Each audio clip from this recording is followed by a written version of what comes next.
Yeah, you know what it is. White and purple, white and purple, white and purple, white and purple. Yeah, you know what it is. White and purple, white and purple, white and purple, white and purple. Yeah, you know what it is. Collegeville High School, a champions.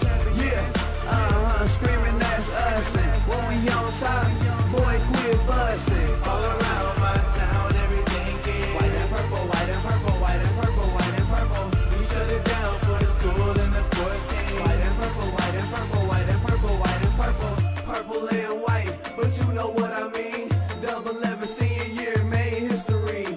Football, we took it to the playoffs. Collegeville, white and purple, yeah, we are the K-House. I said the K-House, the school of champions. We laugh a lot, we rap a lot. I'm at be an Indian again. I'm telling them that Collegeville is where it's at. So when we on the field of court, they better be aware of that.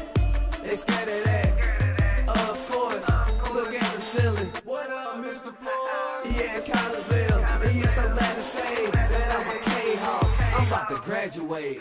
Yeah, you know what it is. Collegeville High School, a champions. Yeah, screaming that's us. And when we on top, boy, quit fussing. All around my town, everything is white and purple, white and purple, white and purple, white and purple. We shut it down for the school and the sports team. White and purple, white and purple, white and purple, white and purple. White and purple, yeah, I know you see it. You see the chaos and you tell yourself you wanna be it. I go to CHS, so I am a champ. I ran this game so long I'm starting to get a stomach cramp. Class of 1, 2, but we're number 1. Shout out to all my juniors, yeah, you know we get it done. White and purple, you already know. It's a little easy peasy and that boy lay low. Yeah, you know what it is. Collegeville High School, a champions. Yeah, screaming that's us. And when we on top, boy, quit fussing. All around my town, everything is white and purple, white and purple, white and purple, white and purple. We shut it down for the school and the sports team. White and purple, white and purple, white and purple, white and purple. I'm about my white and purple, Scarface and DJ Screw. We on the peak of the mountain, best at what we do. Yeah, we the champs, homie, but we ain't selling shoes. These boys bleeding purple, call us the cheapest crew. They don't gotta do it big, cause I don't play no sports. I play my cards right. Now a good report. When Dub 12 comes, it's time to roll off. I'm the back cause everybody rolling with me. K-Hawks. Yeah, you know what it is. Look, all the freshmen come forward. High school champions. Yeah, they know what it is. All around my town, everything is White and purple, white and purple, white and purple, white and purple. we shut it down for the school and the sports team. White and purple, white and purple, white and purple, white and purple. Yeah, you know what it is. Collegeville High School, a champions. Yeah, screaming that's us. And when we on top, boy, quit fussing. All around my town, everything is white and purple, white and purple, white and purple, white and purple. We shut it down for the school and the sports team. White and purple, white and purple, white and purple, white and purple.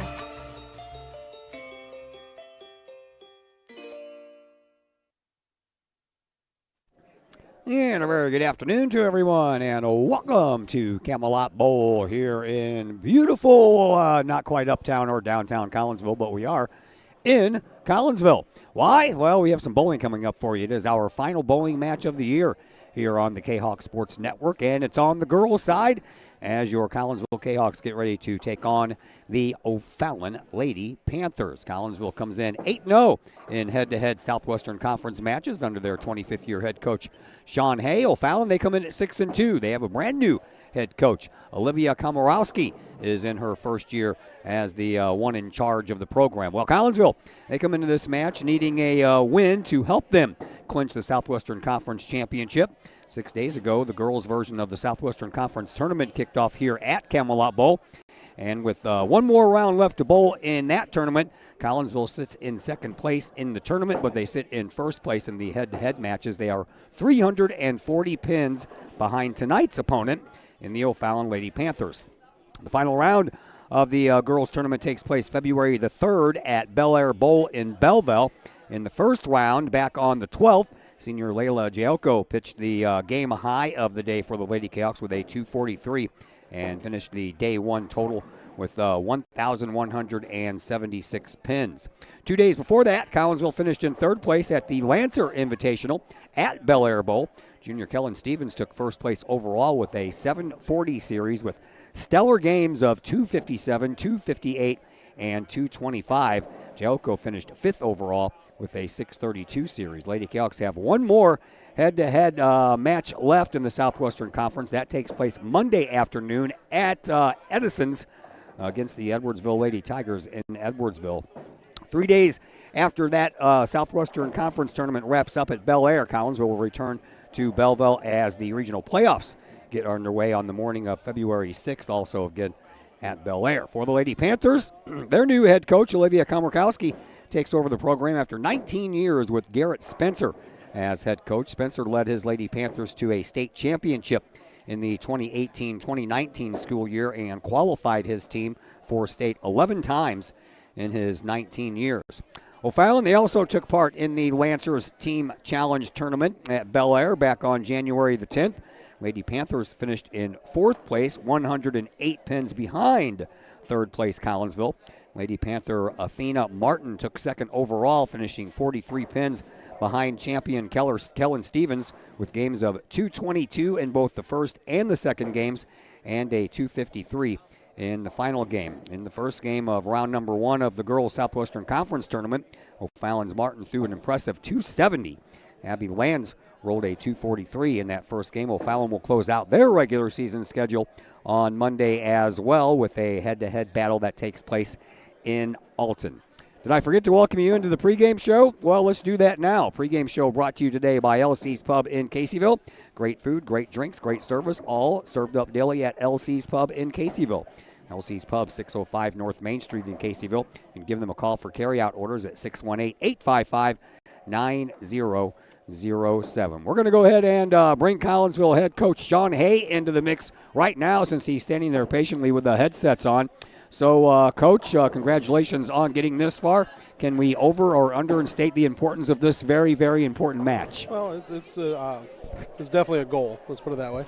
It's definitely a goal that we do our best here, and they've been bowling pretty well lately. They've got a great mind in their coach.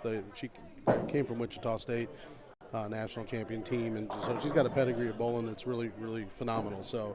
I was looking forward to when she came into the conference to go head-to-head against her this year, and I think for the next few years to come, I think it's going to be pretty good rivalries. Yeah, and not only are you going head-to-head with them here, but you're also going head-to-head with them pretty much at that Southwestern Conference tournament once it resumes next month. So how much emphasis do you put on this game before you get to the second day of that tournament? Well, right now we're even with this game, so yeah. we're a little bit in the hole with the conference tournament, so we got work to do on that one, but this one right now, we can take care of what's in front of us, and then we'll worry about that when it gets there.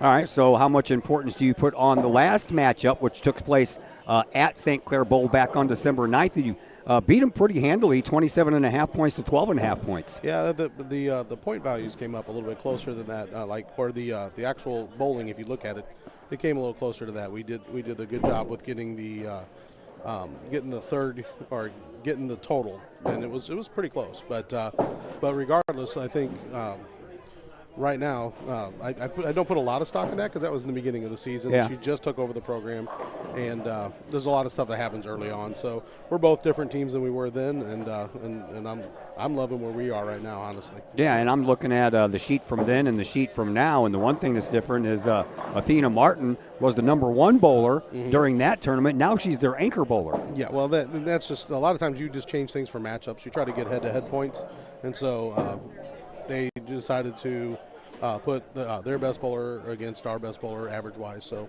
we'll see how that pans out. And your best bowler right now, Kellen Stevens, she's kind of on fire. She's been bowling pretty well. She's got a lot of 700s recently. Yeah. So she just bowled Monday, bowled a 7 there. She bowled 7 the last match we were here. She bowled 700 at that tournament. So, yeah, she's been bowling pretty solid. So I'm pretty happy with her performance. Yeah, and this is the third time that I'm covering the girls so far this year. And so far, you have not messed with that lineup at all. And I'll give that to the folks here in just a little bit. But this game is so important. You're already looking ahead or looking around and trying to figure out if you're going to need to make some changes. What would necessitate that? Just who looks best, like who's throwing the ball best off their hand. And then we'll see what happens after the first game where the pinfalls lie.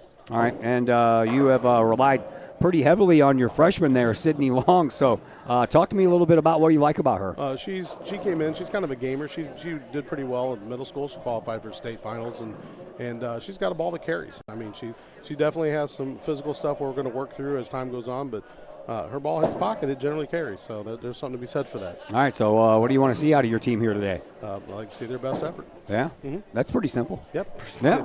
Keep it simple. All right. Well, thanks for the visit, Coach. We'll talk to you after Game 3. Absolutely. All right, that is Sean Hay, the 25 years already under the belt, into his 26th year as the head coach of Lady Kahok bowling program. We'll take a break here on the LC's Pub pregame show. When we come back, we'll set the starting 5 for each side for you and give you a little bit more information on where their stats lie, not only in that first matchup back on December 9th, but where they all are now. And we will update the regular head-to-head conference standings that's outside of the Southwestern Conference Tournament. And we'll do all that here in just a moment on the Kahok Sports Network. Looking for a little bite to eat in a nice, friendly establishment before heading out to a game? Look no further than LC's Pub in Caseyville. Just blocks from Collinsville High School, LC's Pub is the pub of choice for Kahawk fans, before, after, or even during Kahawk games. LC's Pub features a wide variety of traditional bar food like burgers and fries, chicken wings and chicken strips, appetizers like pepper jack mac and cheese bites, fried pickles, and green beans. Plus they have salads, fish, shrimp, and more. LC's Pub also features an outdoor patio, a gaming room, weekly poker tournaments, and a pool table, plus enough TVs for all the sports fans. And LC's Pub shows Kahawk games live as well as Blues and Cardinals games. LC's Pub, 605 North Main Street in Caseyville, right across the intersection from All Pro Tees. Call for carry-out orders at 618-855-9007 and on Facebook at LC's Pub. LC's Pub, Kahawk fans' pub of choice. All Fluffed Up Grooming Salon in Caseyville is your go-to place to get that pampered treatment for your fur baby. All Fluffed Up offers one-on-one grooming sessions by skilled and professional groomers, focusing on a stress-free and fear-free experience for both pup and pup parent. Owned and operated by former Kahawk Jenny Eves, All Fluffed Up in Caseyville offers nail trimming, ear cleanings, bathing, and fur trimming as well as full cuts. All Fluffed Up Grooming Salon in Caseyville, 16 East Reynolds Street. Call Jenny Eves for an appointment at 618-855-8533. Mobile grooming coming soon. That's All Fluffed Up in Caseyville, 618-855-8533. Mike and Sarah's Produce in Collinsville is a one-stop destination for seasonal fruits, vegetables, and more.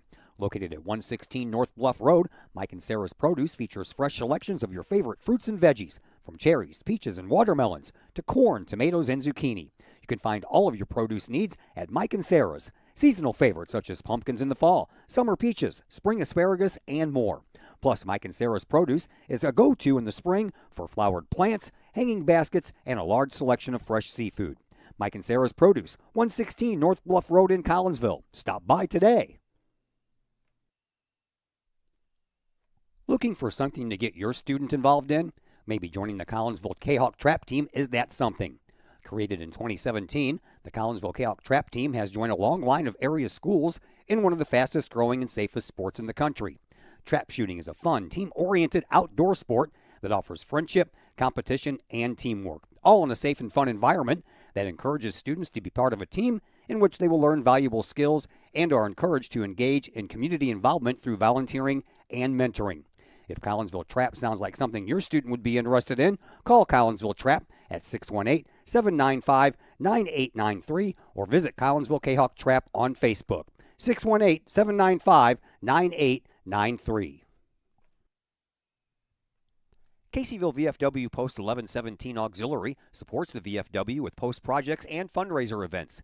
The Caseyville VFW Auxiliary also provides donations and sponsorship for Veterans in Need, Jefferson Barracks in St. Louis, the Caseyville Food Pantry, outreach programs, summer lunches for students in the Collinsville Unit 10 School District, and now the Kahawk Sports Network. Plus, sponsoring CHS programs like band, theater, and sports. If you would like to provide support or join the Caseyville VFW Auxiliary, contact the Caseyville VFW Post 1117 at 618-344-9878. The choices you make to celebrate the life of your loved one should be as special as the person they represent. That's why you will always find the staff at Her Funeral Home in Collinsville ready to go the extra mile to meet the needs of you and your family during those times. For over 100 years, Her Funeral Home has been there for Collinsville and the surrounding communities. Of the many arrangements made after losing a loved one, the first is the selection of a funeral home. The staff at Her Funeral Home in Collinsville can help with that planning. Call Her Funeral Home in Collinsville at 618-344-0187. Her Funeral Home, serving Collinsville families for over 100 years. 618-344-0187.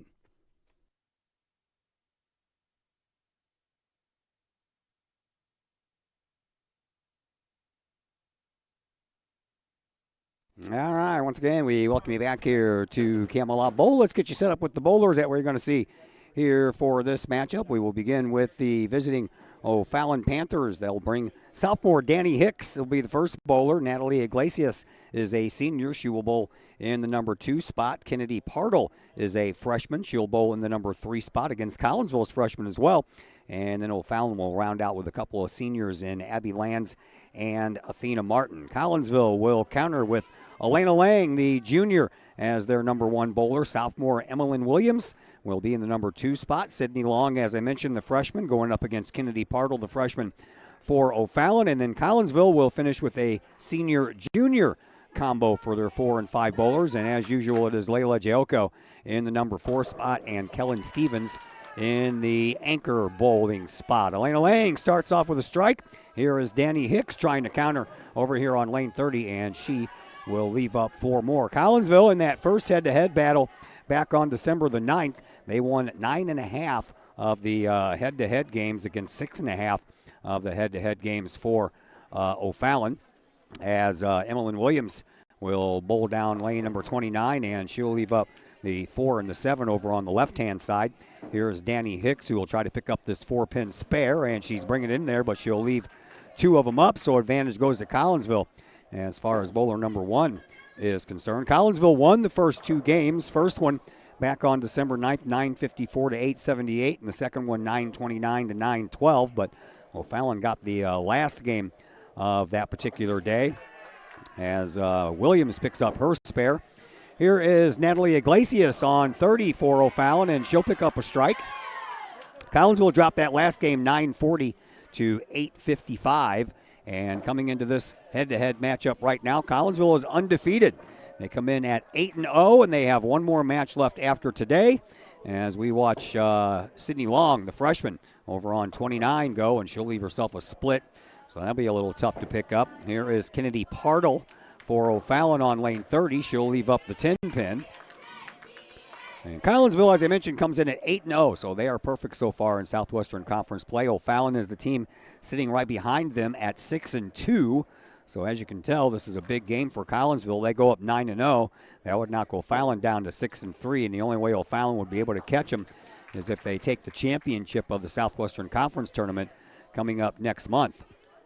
So Partle picks up her spare. That was just a 1-pin spare, but unfortunately, Sydney Long had a 2-pin split to try to pick up, and she could not. And as far as individual averages are concerned, Athena Martin, who we will see as the anchor bowler here in just a moment for O'Fallon, comes in with a 214 average. She's the only bowler here tonight for either team that is averaging over 200. Here is Abby Lands, and she'll leave up a little bit of a mess down there as well. Layla Giocco on 29 will leave up 2 pins. Looks like maybe the 6 and the 9. And for Abby Lands over here on lane 30, she's got that 10-pin stuck back in the corner over there, but she also has the 1, 2, and the 4 on the left-hand side. My voice still hasn't recovered from last night's hockey game. Had some problems there. How about that for a spare pickup? Nice job there by Abby Lands. Now Layla Giocco on 29 will have no problem picking up her spare, and we are down to the anchor bowlers on both sides. Kellen Stevens for Collinsville. She comes in averaging 196. Layla Giocco averaging 197, so Collinsville's got a couple of bowlers there almost averaging 200, but not like this young lady right here. Here is Athena Martin averaging 214 on the year, and She starts off with a strike, and Kellen Stevens is her head-to-head matchup. This will be a good battle to watch all afternoon here, and Stevens is going to start off behind the 8 ball. Ooh, a shaking pin over there almost went, but would not quite fall. For Collinsville.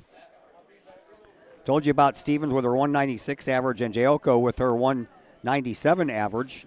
After that, Elena Lang and Sydney Long both averaging 175, and Emmeline Williams averaging 157. O'Fallon's closest to Martin's 214 would be Abby Lands and her 195. Kennedy Partle not too far behind with a 192, as Stevens will pick up her spare. And after one in the books, we are very close. Collinsville 1 pin up, 49-48, but we're just getting underway here. So now you know what I know. As far as the past, the last time these two teams met, plus the Southwestern Conference Tournament, Collinsville behind the 8 ball in that tournament, 340 pins behind the O'Fallon Lady Panthers, but they play 12 more times. This isn't just a 6 one day and you're done and then 6 the next day. I don't think so anyway. So Danny Hicks leaves a couple, and now Elena Lang, who got a strike her first time up, will leave one more than did Hicks. No Brandon Campbell here with us today. Already missed that part of what's going on here at the bowling alley. I have a lot of fun doing games with Brandon.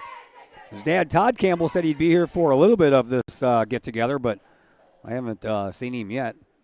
Elena Lang trying to pick up her spare. Danny Hicks already picked up hers. And Lang will have that one too far close to the edge over here on this right side. We're on lanes 29 and 30. Since there are no boys playing, we get to choose the lanes that we want to play on, and this is the choice that Coach Hay made. The JVers are over here playing on 31 and 32, but right now Collinsville only has 2 JV bowlers here today. Meanwhile, Emmeline Williams misses over on 30. She's going to have the 1, 2, and the 10. Boys are already in their regional playoffs. Matter of fact, they took second place in their regionals this past Saturday, and that puts them in sectionals. And that'll take place this Saturday morning at Mount Vernon as Natalie Iglesias misses a chance at her spare. And here is Emmeline Williams trying to pick up hers over here on 30. A little bit more of a mess to deal with. Missed the head pin. And that 2 pin just would not kick over there and hit that 10 pin. So a couple of open frames here by both teams' number 2 bowlers. Number 3 bowler, Kennedy Partle for O'Fallon, will leave the 10 pin over on lane 29. And that brings up the freshman Sydney Long over here on 30 for Collinsville. She left an open frame her first time up, trying to rectify that, and she will with a strike. And a gutter ball on the other lane for the freshman Kennedy Partle. So Long left the open frame last time. This time it's Partle, and here is Layla Joko on lane 30 for Collinsville.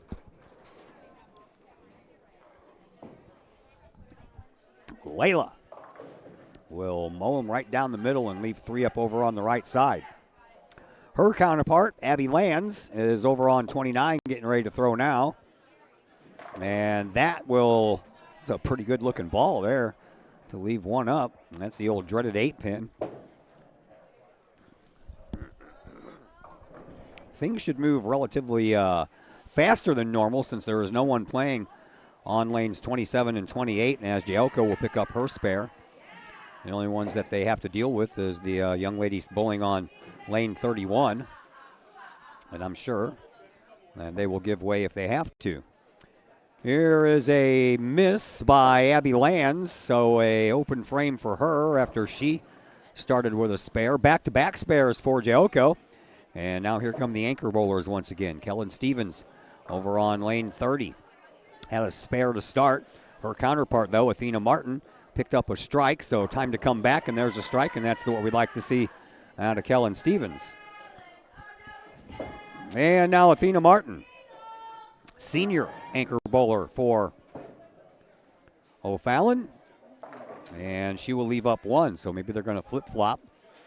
Stevens Started off with a spare strike, and now a strike and a chance at a spare here for Athena Martin. I think the boys are going to be here in a little while just to get some practice in, but it was a school day, so I'm sure they had to maybe go home and change clothes and all that good stuff. Say hi to Mom and Dad. Here is Martin, and she will sling that one over there for a spare. And after 2 frames in the books, Collinsville now trailing O'Fallon 132 to 127. Still very close and still very early. So we switch sides once again. Collinsville will be back over on lane 29. O'Fallon will move back over here on 30. That would be the big blue ball back in the background. That's pretty much right underneath the 0 next to Collinsville on my scoreboard. As Danny Hicks gets us started here in frame number 3, and she will start it with a strike. Elena Lang will try to answer. Lang on 29 will leave up 1 pin, so couldn't quite get the answer she was looking for. Here is Natalie Iglesias, one of 3 seniors in the starting 5 here for O'Fallon. And Iglesias gets that one to move pretty strong from right to left, but took a little too long to get that. She wanted it to move a little earlier than that, and it didn't. She's going to have a sleeper. The 2 and the 8 remain. And Elena Lang trying to pick up this 3 pin. Lang will let it go. And she will. Iglesias trying to pick up this 2-8 combo sleeper. Comes in again from the right, takes care of both. And she's off and running. A little chance that these girls have, man. The guys, they really don't have a lot of chance. They have digs at each other. Way to go, Beard Boy. You know, things like that. Emmeline Williams over on 29 left one up as well. And now here is Kennedy Partle, excuse me. And Partle will get them all down. The 10 fell last, but it did fall. And Williams for Collinsville down 29. She will pick up her spare. That one just moved at the last second.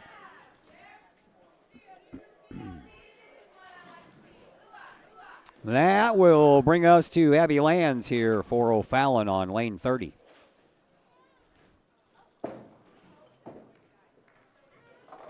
And she'll swing that one in there for another strike. So 3 strikes and a spare already this frame for O'Fallon. And here is the freshman Sydney Long for Collinsville. That one never broke on her. She left the head pin plus the 5 pin right behind it. And I believe that is flanked by the 8 and the 9.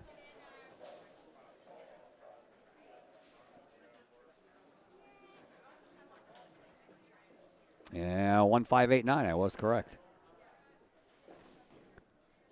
Athena Martin on 30 for O'Fallon. 214 average, that's just crazy. She'll leave up the 3, 6, and the 10 over on the right-hand side. Meanwhile, Sydney Long over on 29 will try to take care of that mess down there. The 1, the 5, and the 8, and the 9 as she misses everything. Martin trying to end the 3rd frame with no open frames for her and her teammates, and she will not. She'll miss that 3 pin. So Martin has the only open frame, and O'Fallon is finished with their 3rd frame, but Collinsville still has 2 more bowlers to go, including the first one thrown here by Layla Joko on 29. And she will have a little bit of a mess to clean up. She's also got the 3, 6, 10, but throw in the 7 all the way over there in that left-hand corner, and that's a tough pickup.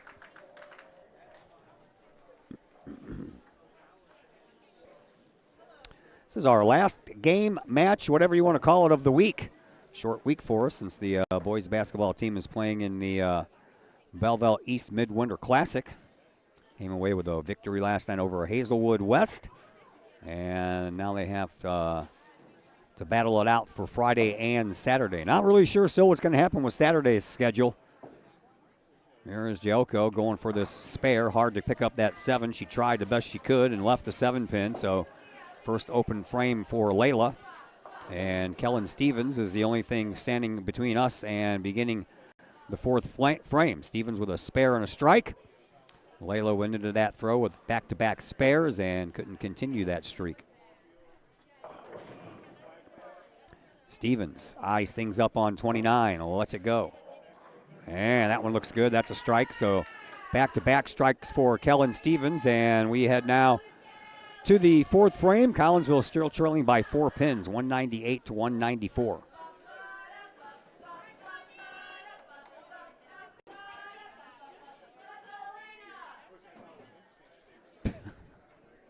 All right. Here's Danny Hicks getting us started here in frame number 4 over on lane 29. I know there's a lot of heads in the way. I try to get that camera up as tall as I can. And Danny Hicks, who is listed on the stat sheet on bowl.com as Danica Hicks, but I guess she goes by Danny because that's how her head coach wrote her in. Here is Elena Lang trying to keep pace, and Elena will, a wobbly 5-pin. Natalie Iglesias on 29. She will leave a pin as well.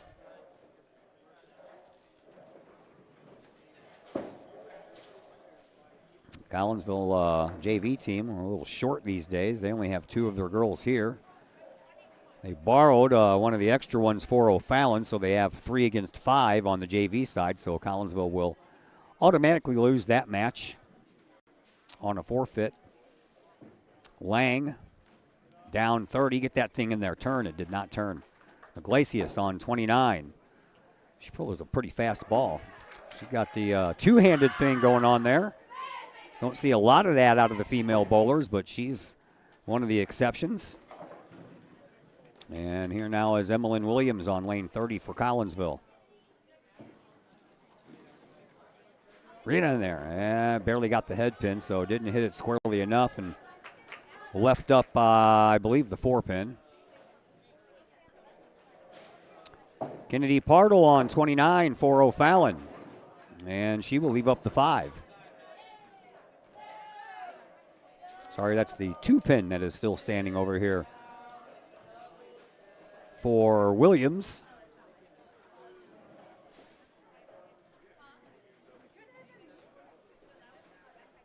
Williams eyes it up.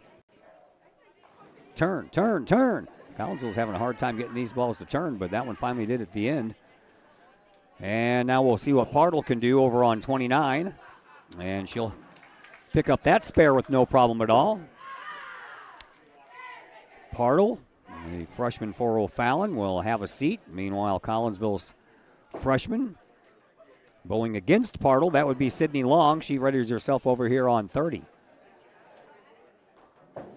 Back-to-back open. It's not back-to-back, excuse me. She had an open frame in the first, a strike in the second, open frame in the third, and now a strike here in the fourth. So I guess she just likes the odd frames, right? Strike in 2 and 4, open frame in 1 and 3. Here is Abby Lands over on 29 for O'Fallon.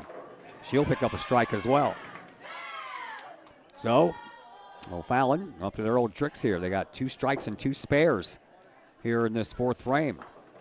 Collinsville, here is Layla Giocco on 30. That one swings in there, but the 10-pin stays. Athena Martin, the anchor bowler for O'Fallon, over on 29 now.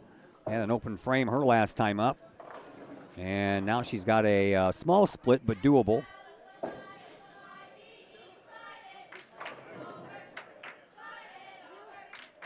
Giocco ready to go. Try to pick up that 10-pin. She will. The 5 and the 10 is what remains for Athena Martin, trying not to get back-to-back open frames. And she will. She'll only pick up the 10-pin.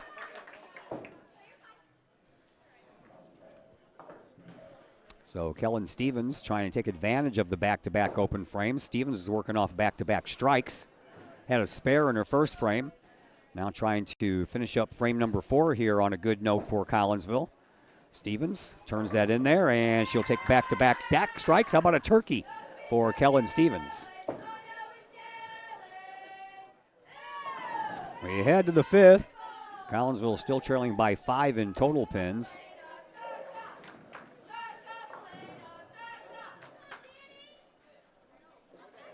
And we move now to the 5th frame. Here is Elena Lang on 29 to get things started in frame number 5 for Collinsville. That's hugging the side way too much. Did not hit the head pin. Here is Danny Hicks on 30.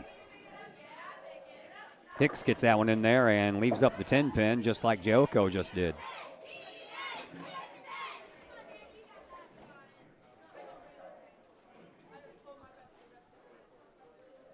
Lang has 2 open frames here to start off with. Got a strike in the first and a spare in the third. But an open frame in the second and the fourth. Trying not to make it back-to-back open frames. She's talking things over with her head coach, Sean Hay. Meanwhile, one of the JV Lady Panthers going on 31, so Danny Hicks will wait that one out.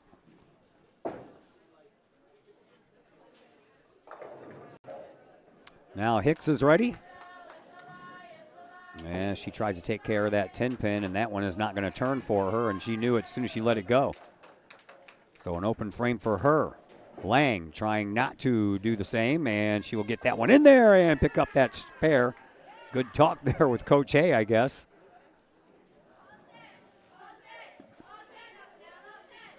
And Iglesias on 30, and that one was so close to falling over the edge. This is not the second time that she has left up the one in the 5 sleeper. Here is Emmeline Williams on 29 for Collinsville. That one hugs the side too much as well. So now Coach A will talk to her for a moment also. She didn't leave up as much, though, as Lang did, but she does have a sleeper to contend with, does Williams, as the 2 and the 8 remain. Iglesias also has a sleeper. She's got the 1 and the 5 over here on 30. And just like the last time, she did it again. Williams now will try to pick up a spare on 29. And she will as well. So she straightens it out just like Lang did after her first throw. So Collinsville back-to-back spares to start off frame number 5. O'Fallon has a open and then a spare. And that takes us up to Kennedy Partle over here on lane 30 for the Lady Panthers. Right on that head pin. Sydney Long battling out with that freshman Partle, excuse me, I keep on saying that. And left the 7 pin up. I had a Army buddy named Pratel. That's probably where I'm getting that from. Served in Korea together. I was going through some of those pictures the other day and ran across that. I'm like, there's Pratel. Private Pratel. Private Duke. And lucky there for Abby Lands that final pin fell down when it did, or she would have had a split to deal with. But as it is, she's just got the 4 and the 7 to deal with.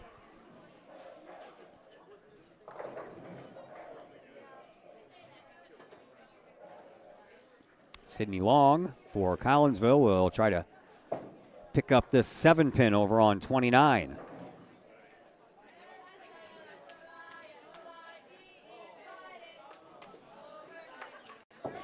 That try is on the way, and it is not turning in time, and she'll have an open frame. So each team with an open frame so far here in this 5th frame. Here is Abby Lands over on 30 for O'Fallon. And she will take care of her spare, no problem. And now it's up to Layla Joko trying to keep up. Layla on 29 will have herself a split to deal with. Looks like the 3 and the 10.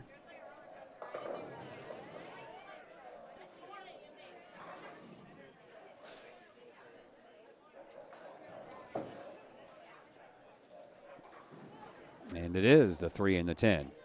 Athena Martin, the anchor bowler for O'Fallon, lets it go down 30. And she'll leave up the 10. Joko trying to take care of this 3-10. And she will. Nice job.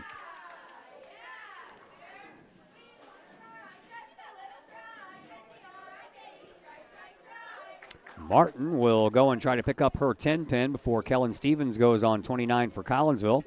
And here is the try by Martin. And that looks pretty good from here, and it is. Stevens working on 3 straight strikes after opening up this match with a spare. And here comes her try down 29.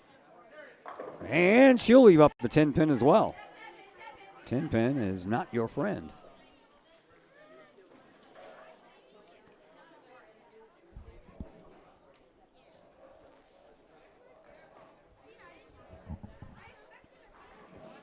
One more try for Stevens, and then we can move things along over to frame number 6. And here is the try by Stevens, and it is successful. We'll swap lanes.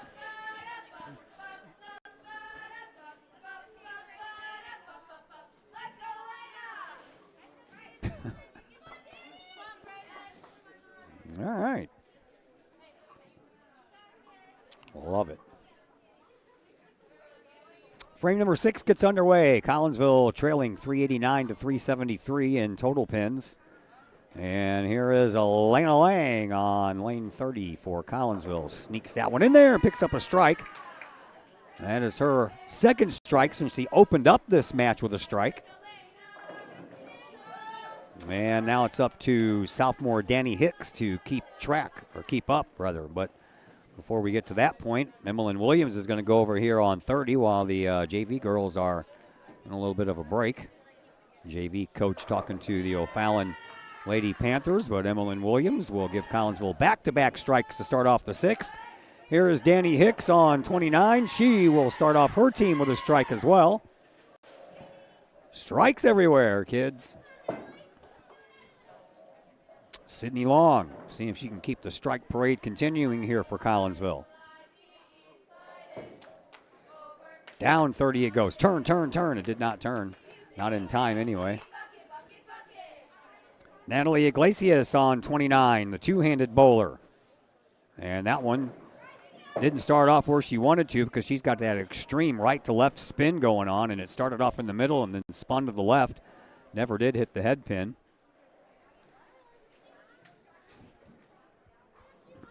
So we'll see what Sydney Long can do here with the 2, 4, and the 5.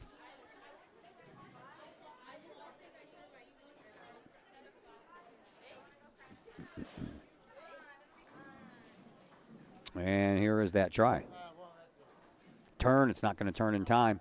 She'll miss all of them. Galasius on 29 for O'Fallon. She'll pick up her spare.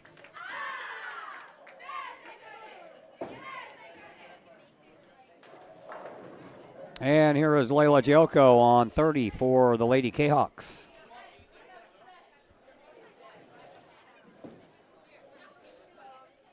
And that one, ooh, the old 7-10 split. She did not deserve that. Wasn't a perfect hit, but it wasn't the worst hit you've ever seen either. Here is Kennedy Partle on 29. She will pick up a strike.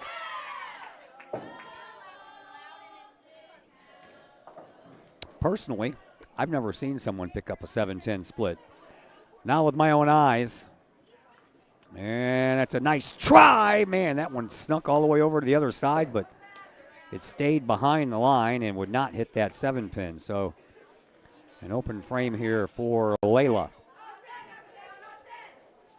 Abby Lands on 29. That's who Layla's going head-to-head with, and Abby doesn't like that one either. You can tell by the body language, missed the head pin.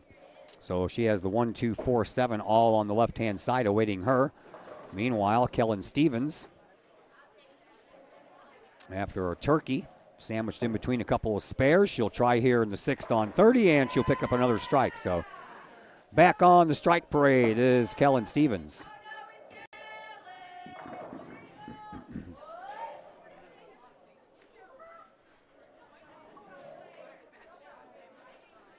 Abby Lands on 29, trying to take care of her spare, and she will leave up 2 of the 4. And that leaves us with Athena Martin, the only bowler left to go before we go to frame number 7.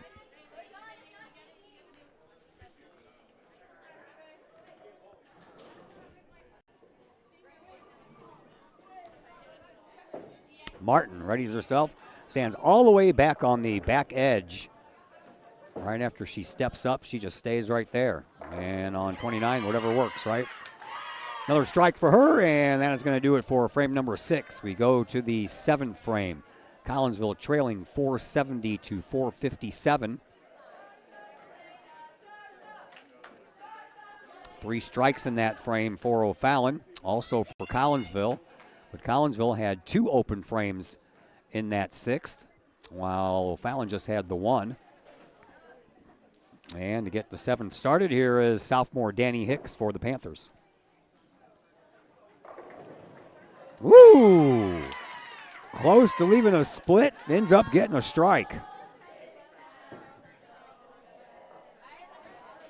Here is Elena Lang. She'll leave up the 10 pin. Natalie Iglesias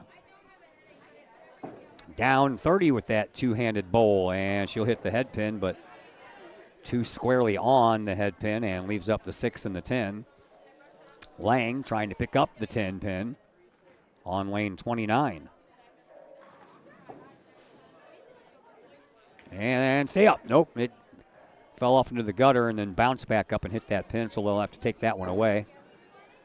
Here is Iglesias on lane 30. She'll just get the 6 pin and leave the 10 pin up, so both of them left an open frame.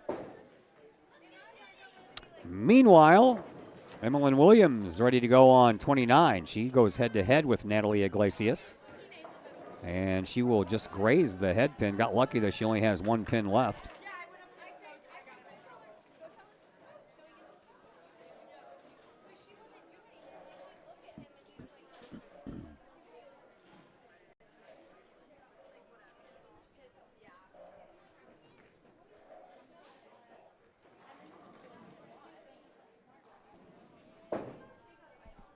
And 29, that's where we're concentrating right now, and that is Emmeline Williams, and she will pick up her spare. Here is Kennedy Partle on 30, and she'll pick up a strike. That's a turkey for Partle. And Sydney Long now on lane 29 for the Lady Kahawks.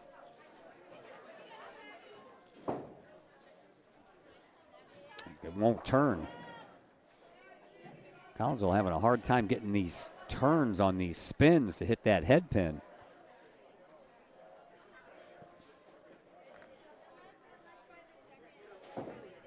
Abby Lands on 30 for O'Fallon, and she will pick up a strike. Back-to-back team strikes here for O'Fallon in the 7th. Collinsville in jeopardy of falling farther behind here in this 7th frame.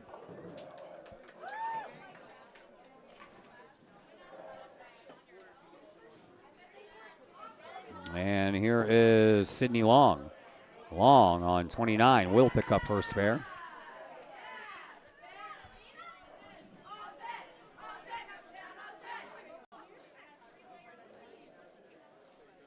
Olivia Smick, another JV bowler, is just hanging out with the varsity girls here during this first match instead of over here with the JV girls. So I'm wondering if Coach did that on purpose. 3 straight strikes, a turkey in the 7th for O'Fallon. They got 4 strikes in this 7th frame. The only open frame was Natalie Iglesias. Here is Layla Jaoko. Collinsville has an open frame and then back-to-back spares. Jaoko and Stevens trying to take care of that. Man, Stevens, Jaoko just got through with a 7-10 split over here on 30. Now she's got a 4-7, 6-10 split. You thought a 7-10 split was hard to pick up. This one's, more pins means there's a possibility that pins could fly around and knock each other down. But, man, again, wasn't a horrible hit. So she's just being left with some bad leaves here. She's not going to waste any time trying to figure this one out. Here she goes down 29. Aiming for the 6 and the 10 and getting the 6 and the 10, and nothing would pop over and even touch anywhere near the 4 and the 7. So back-to-back open frames here for Jaoko. She has 3 open frames here in this game, and she has no strikes which is very much unlike Layla Joko that I've seen over the last 3 years. Kellen Stevens down 29. And that one is going to be not so easy to pick up. Collinsville struggling a little bit here against O'Fallon in this first match. Still a lot of time left. I mean, they've got 2 more complete games left to go after this one and 3 more frames to go after this final throw down here by Stevens. But right now, things just aren't going very well for Collinsville. Before Stevens even throws this ball, Cahoks are 40 pins back. Here is Kellen, aiming for that 6 and the 10 and just getting that, and that's it. So that's the first open frame for Stevens. We go to the 8th. Collinsville trailing by 36 pins. 567 to 531.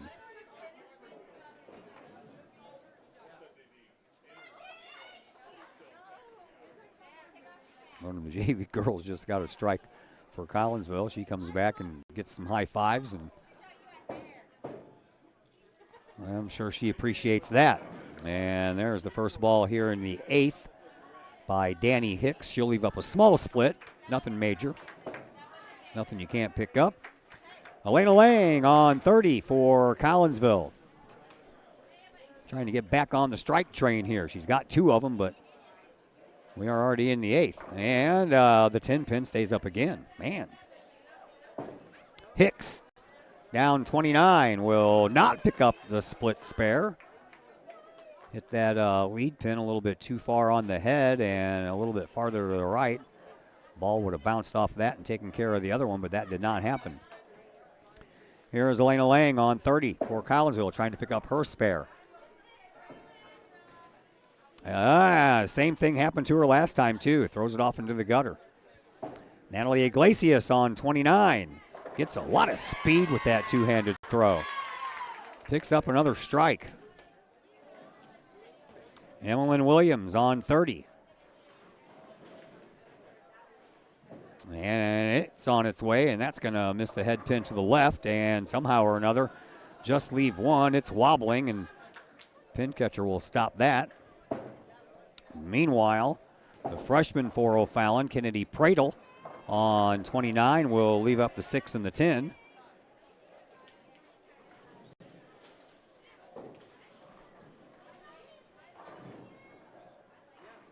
Williams trying to take care of this 3-pin on 30. And that looks good. It is. Pradle on 29. She will take care of her spare.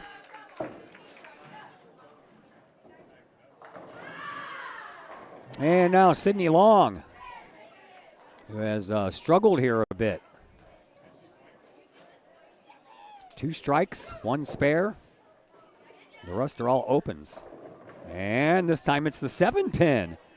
That's the culprit, and Sydney Long looks to the heavens as like, why? I did everything I was supposed to do.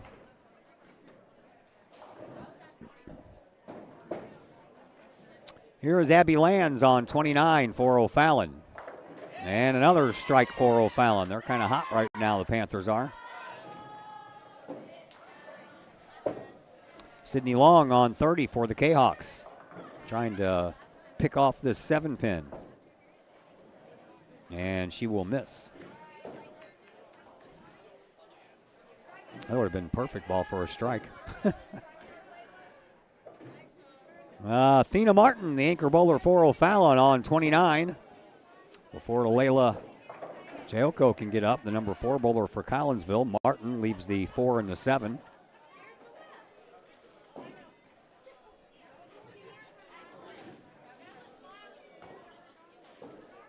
Layla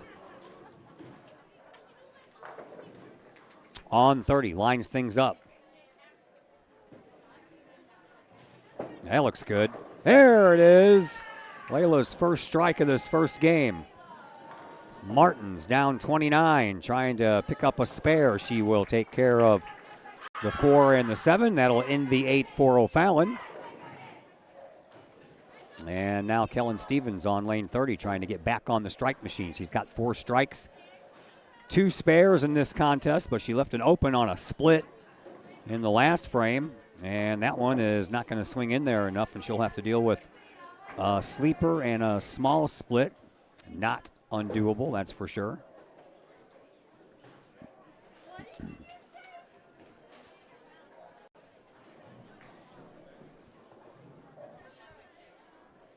So one more try. The 2, the 8, and the 7. The 2 and the 8 are the sleepers.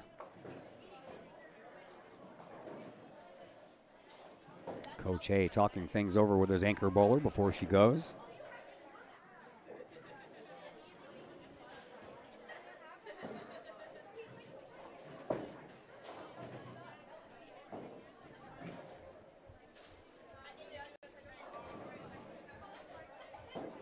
Still having a bit of a conversation there. So that allows the JV bowler here for O'Fallon to go ahead and go down lane 31. Now Stevens is ready. And here is this try, and she will swing it on in there. How about that? That's a nice pickup. So we go to the 9th. Collinsville still trailing, though, 679 to 597. Kahok's trailing now by 82 pins. Can still make that up, but you're going to need one or two things to happen. You're going to have to get on a red-hot streak, and O'Fallon's going to have to fall off a little bit from where they've been bowling. We'll see what happens together. How about that? Here is Danny Hicks down 30 to get us started in the 9th. Swings on in there, and a strike for Danny Hicks. That'll be her 5th here in this contest. Here is Elena Lang on 29, and she started with a strike. Got one here in the 9th, also had one in the 6th. Strike's been hard to come by here for Collinsville in this first matchup. Here is Natalie Iglesias, the only one of the 10 bowlers throwing right now, doing a two-hander. She gets some speed generated with that two-hander, but she missed the head pin that time. Has the 1, 2, and the 10. Meanwhile, Emmeline Williams on 29 for the Lady Kahawks will take them all down. Back-to-back strikes for Collinsville.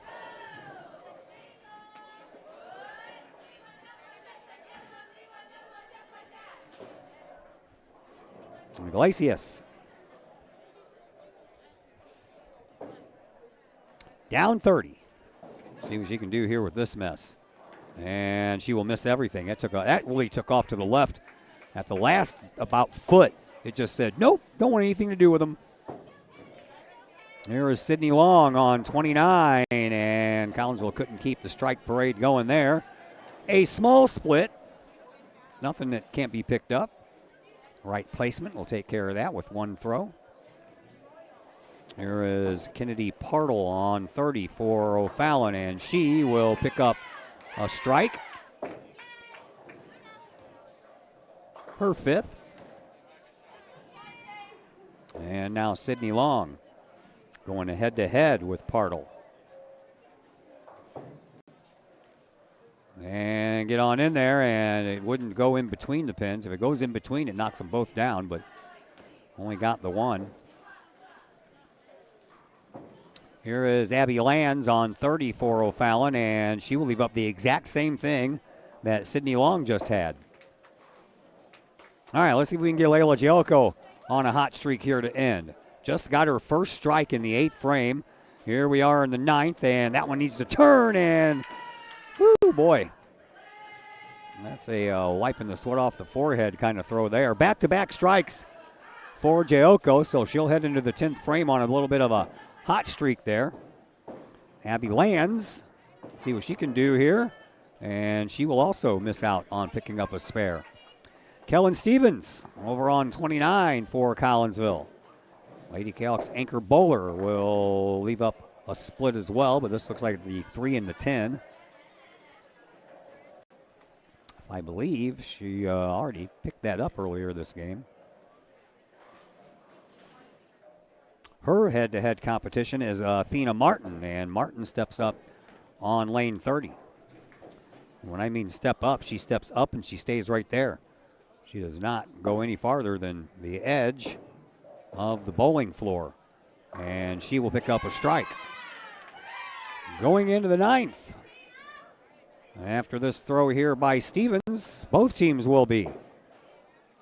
And Stevens will only pick up the 1 pin, leaves the 10, so we head to the 10th. And Collinsville still trailing almost by 100 pins. It is 769 to 673.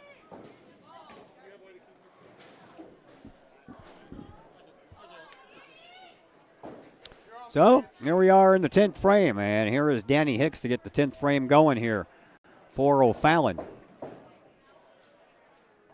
And she will do so with 1 pin remaining for an opportunity for an extra ball.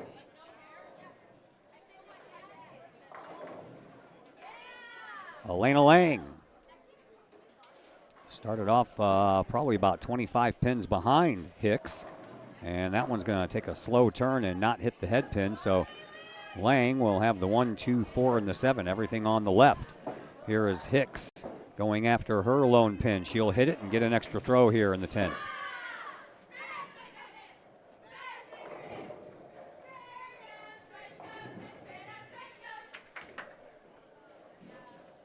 So Hicks with 1 more throw. Lang trying to take care of the 1, 2, 4, 7 to get herself an extra throw, and that one looks pretty good.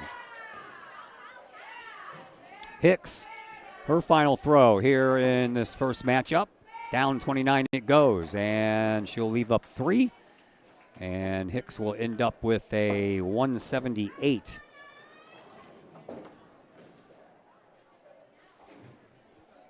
Lang, right now with just 1 ball left, has a 141, so she will not win this head-to-head matchup.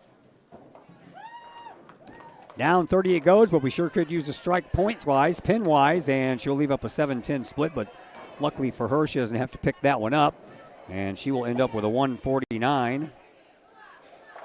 And that head-to-head belongs to Hicks. Here is Iglesias with a strike.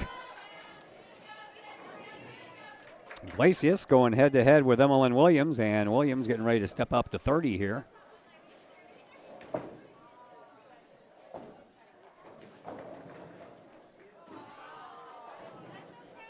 And Williams went into this frame with the lead over Iglesias, but she'll have a little bit of a tough time now since Iglesias is coming off of a strike. Here's the second throw of the 10th frame for the senior Natalie Iglesias. And that one is a strike as well. Trying for the old turkey in the 10th, Iglesias is. Emmeline Williams would just like to get this spare and have 1 more throw. And that one is on the way. Turn, baby, turn, turn. It barely did at the last second. Man, that was close. So 1 more throw coming up for Emmeline Williams. Here is the final throw in game number 1 for Natalie Iglesias. And she will not get the turkey in the 10th. She will end up with a 160. And Emmeline Williams, already sitting at a 170, will win that head-to-head matchup before she even throws her final ball. And this is it right here. Down lane 30 it goes. She'll leave up 1, but Williams will end up with a 179.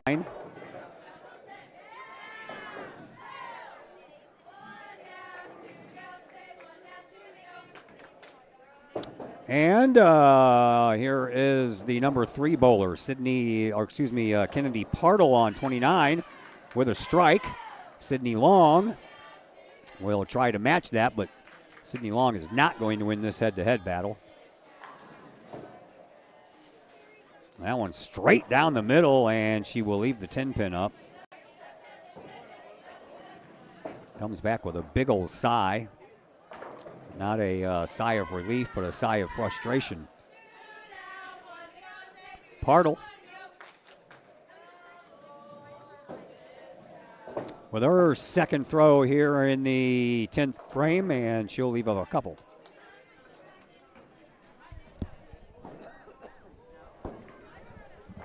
Long takes care of her 10 pin, so she'll get at least 1 more.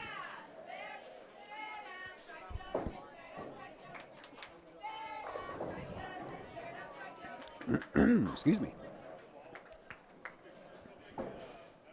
Partle ready for her final throw here in this first match. And that one is good enough for a spare. Partle will end up with a 212. Pretty good showing there.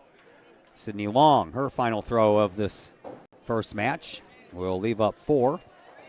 And she will end up with a 119. So the head-to-head matchup goes to Partle.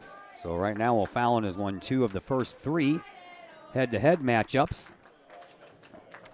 And here is Abby Lands on 29 going head-to-head with Layla Joko. Layla got a little bit of a rough go of it here in this first matchup, so it looks like she will not be able to win this head-to-head battle as Lands picks up a strike. Joko has to wait for the young lady from O'Fallon's JV team to throw.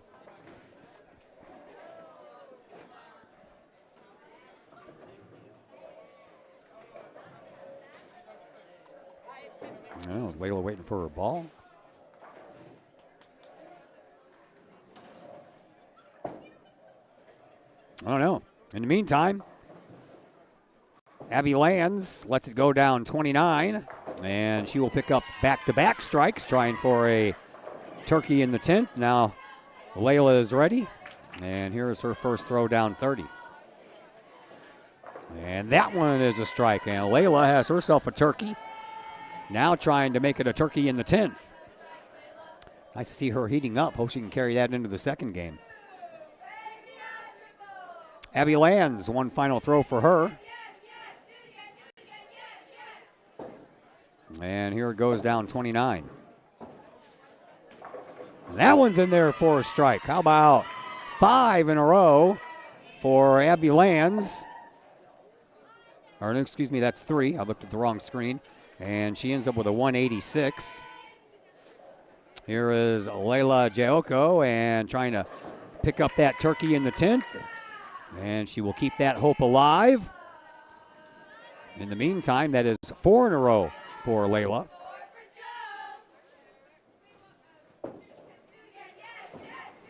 Now she picks up a strike here. I believe she's going to be 1 pin shy of winning that head-to-head matchup. Here is Athena Martin, the anchor bowler for O'Fallon, down 29. She'll leave up 2 pins. Joko, her final throw here in this first match. And she will indeed have a turkey in the 10th and have 5 in a row to end. She did not pick up her first strike until the 8th frame, and she did miss out on the head-to-head by 1 pin.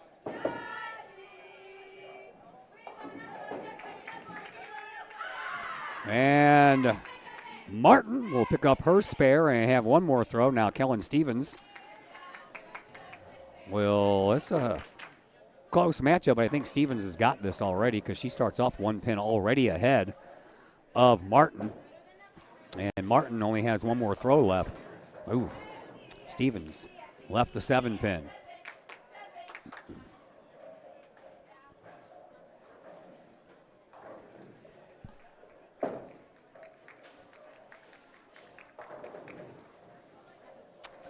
Martin still has 1 more throw left over on lane 29.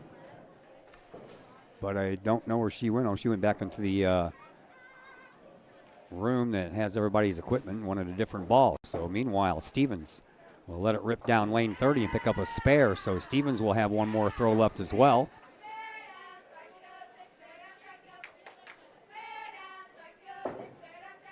And Martin is now ready on 29.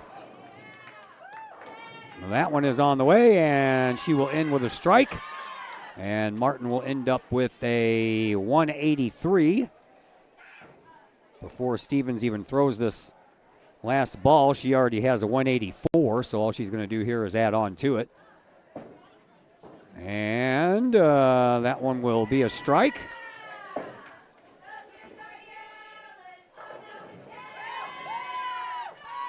And Stevens will end up with a 194. Collinsville will end up with a 826. And O'Fallon ended up with a 921. So O'Fallon will not only get the 3 extra points, but the 5 points for the team win. Collinsville will just get 2 points that round, so it'll be 8-2.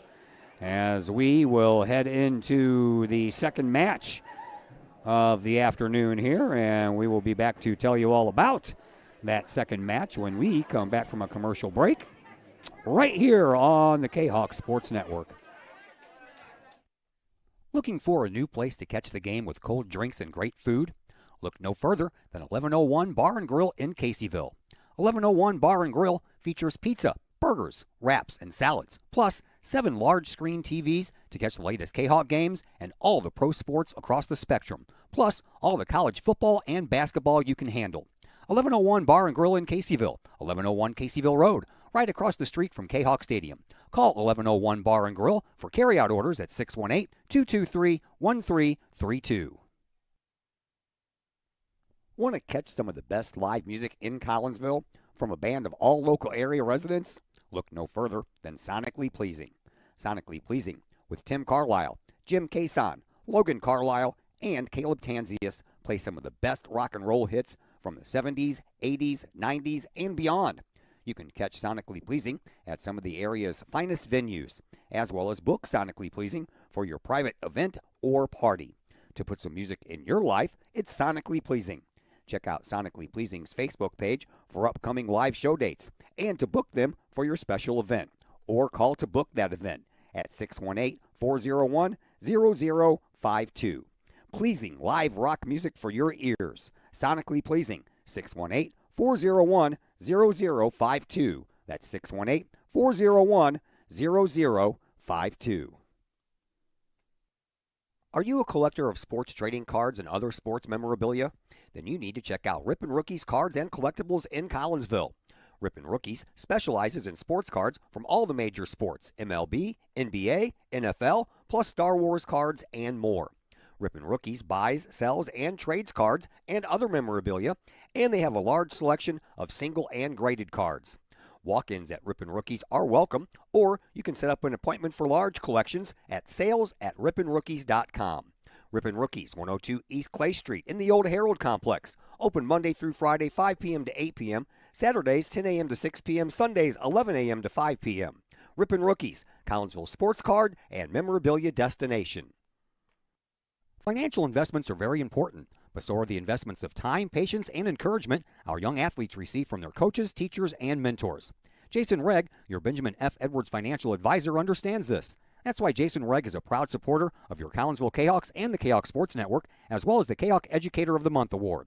For all of your investment needs, see financial advisor and investment vice president Jason Regg at the Benjamin F. Edwards office in Collinsville, located at 1008 Vandalia Street, or call Jason Regg at 618-223-5215 or visit benjaminfedwards.com.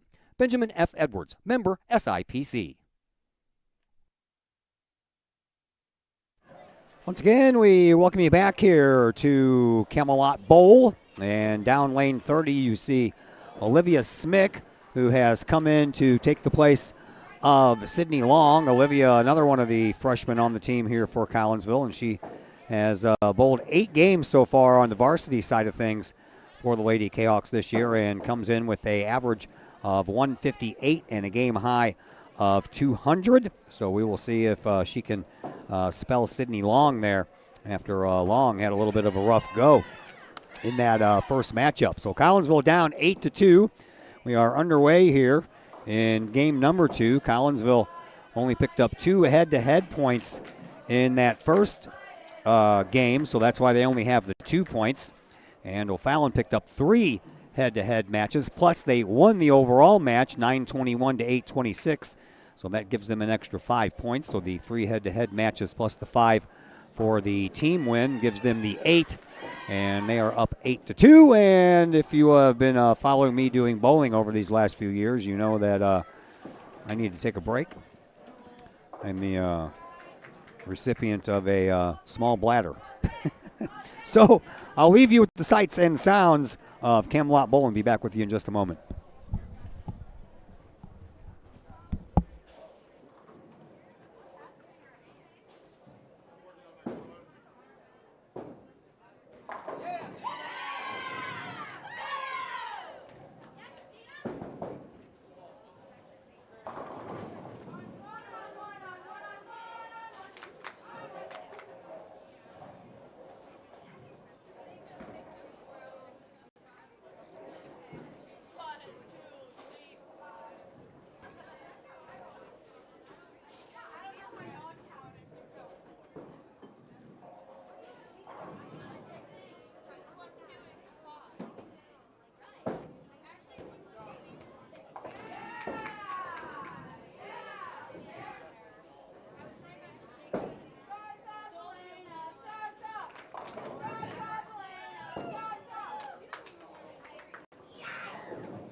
All right.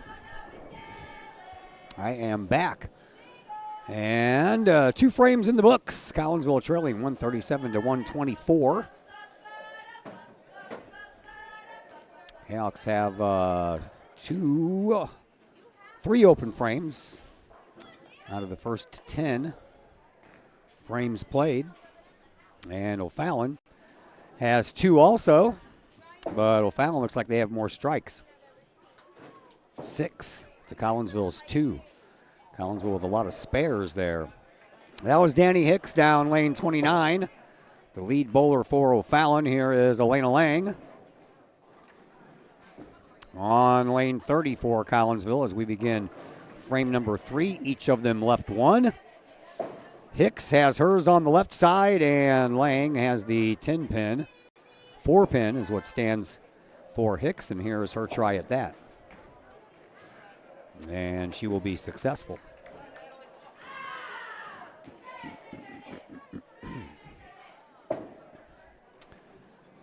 Olivia Smick in the number 3 spot. Got a open and a spare. Both times she knocked down 9, and Elena Lang couldn't pick off that 10-pin. And here is Natalie Iglesias on 29, and she will leave up 1 as well, I think. Yep. Meanwhile, there is Emmeline Williams on lane 30, Collinsville freshman. She has the most straight ball of all of the 10 bowlers I have seen here. I have not seen Olivia Smick throw yet, though. Iglesias will take care of her spare over on 29. Well, Foul Lady Panthers just seem more into it right now. That's my observation. Don't put anything into that. That one is hugging the edge and would not go over there and hit that 3-pin. So Back-to-back open frames to start the third here for Collinsville. Meanwhile, Kennedy Partle on 29 for O'Fallon will leave a split +1. Got the 7 and the 10. Let's throw the 6 in there for measures. Here is Olivia Smick. I think this is my first time seeing her throw this year. She's got a pretty straight ball as well, and she'll leave up the 6 pin.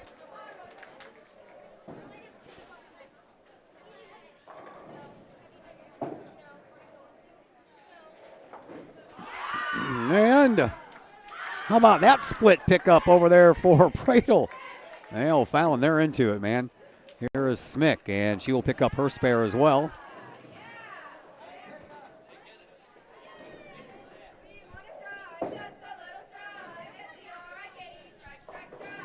Love the red curly hair, that's for sure. Abby Lands on lane 29. I was talking about Olivia Smick. And wobbly 10 pin is all that stays up there for Lands. Here is Layla Jalko, who didn't pick up a strike until the 8th frame of that first matchup, and then she got 5 in a row. I was hoping that was going to continue here in the second game, but she had an open in her first frame and then a spare. And now left here with the remaining 2 pins down lane 30, and that would be pins 3 and 6. Layla trying to pick that up. And she will. Lands just has the 10 pin remaining for her. And she will take care of that.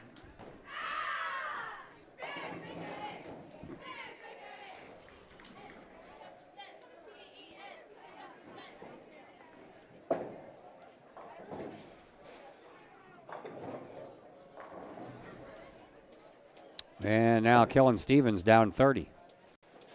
There's a strike. Back-to-back strikes for Kellen. Started off that way in the first game, too. A spare and then back-to-back strikes in the second and the third. Here is Athena Martin trying to start this match off with a turkey, and she will.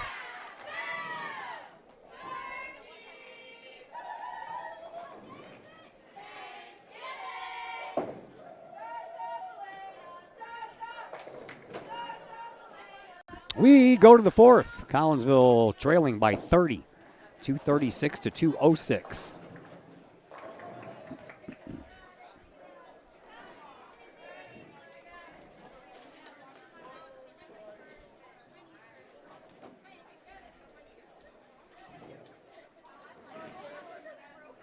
Danny Hicks, the only sophomore bowler in the bunch for O'Fallon. Down 30 it goes. Needs to turn, it does, but not soon enough. Elena Lang on lane 29 for Collinsville. Back-to-back open frames for her. Let's get her back going here. And she's going to have a little bit of a tough time with a little split. I believe that's the 3 and the 10, if I'm not mistaken, from this angle.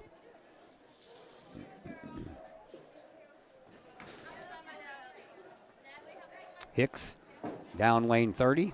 It is the 3 and the 10. And Hicks didn't have any problem picking up her spare. Let's see what Lang can do with this 3-10 combo. It is on the way.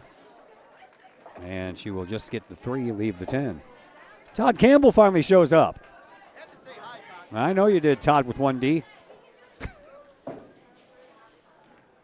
Every time I write his name, it's like, no, wow, how do I do that? Todd with 1D. Iglesias picks up a strike. Here is Emmeline Williams for Collinsville on 29, and she will leave up the 1-2-4-7, everything on the left.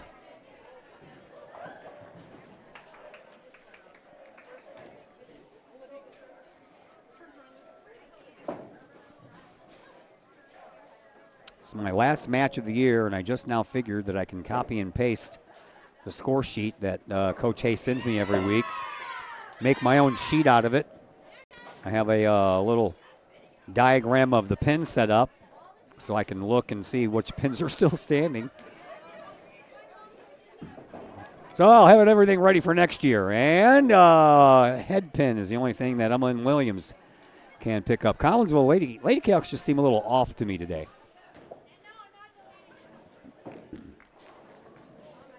I think they put too much pressure on themselves to pick up a win here. Olivia Smick on lane 29, which is understandable, you know. And Smick will leave up the 10 pin. Obviously, I've seen Smick here a few times with the JV side, and seems like she always has a smile on her face. That's always nice to see. Maybe a little bit of a youthful exuberance will help perk up these other Lady Cayhawks here. Abby Lands picks up her spare on 30. Smick trying the same, and she will pick up that 10 pin over on 29. And now Layla Gielko on 29 for Collinsville. Will go ahead of the anchor bowler for O'Fallon, Athena Martin. Martin gets herself ready, but Gielko first. And here's Layla's try down 29. And she'll leave up one. Layla having a hard time buying a strike here today. Went on a roll and got 5 in a row to end that first match. Here is Martin down 30 now for O'Fallon. And she already started this game off with a turkey, but she will not get the fourth. Gielko has the 4 pin to deal with over on 29. She'll take care of that. And now Athena Martin on 30, trying to pick up this 10 pin and end the 4th frame for O'Fallon. And she will. Kellen Stevens, the only thing remaining between us and moving on to the 5th. Stevens working on back-to-back strikes. And here is her attempt down 29 here in this 4th frame. Looks pretty good, but then just at the last second got straight onto that head pin, and she'll leave up the 6 and the 10.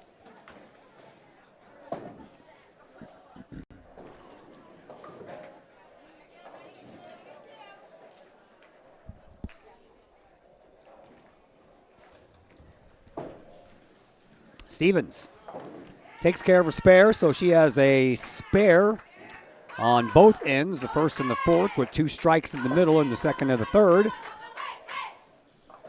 Collinsville falls a little farther behind, now 337 to 288.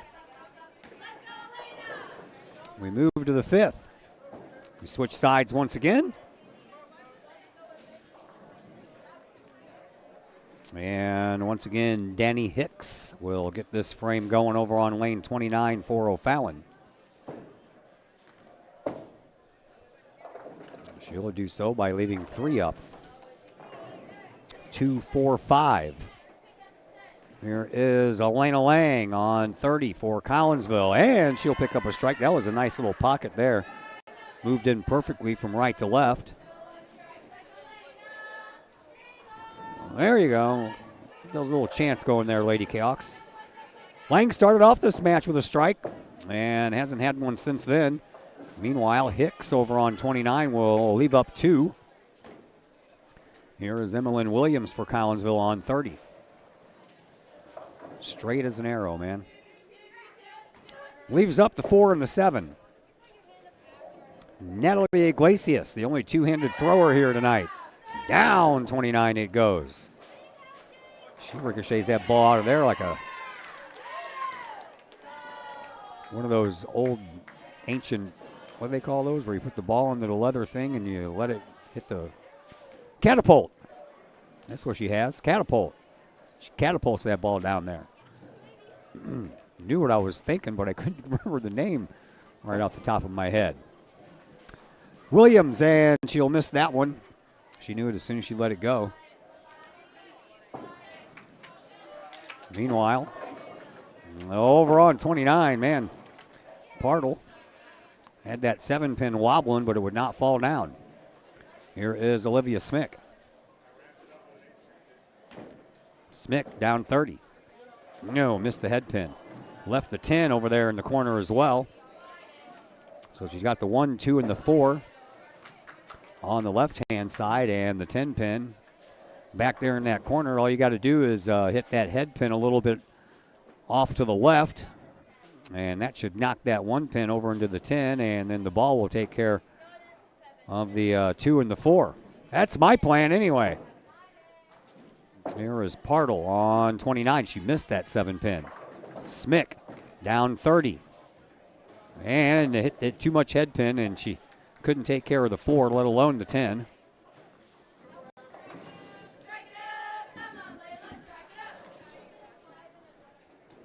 Abby Lands on 29 will go ahead of her counterpart, Layla Joko. Lands lets her go. And we'll leave up the 6 and the 10. Joko on 30. Get in there. There you go. That looked good. We're not going to wait till the 8th frame to get our first strike this time, says Layla.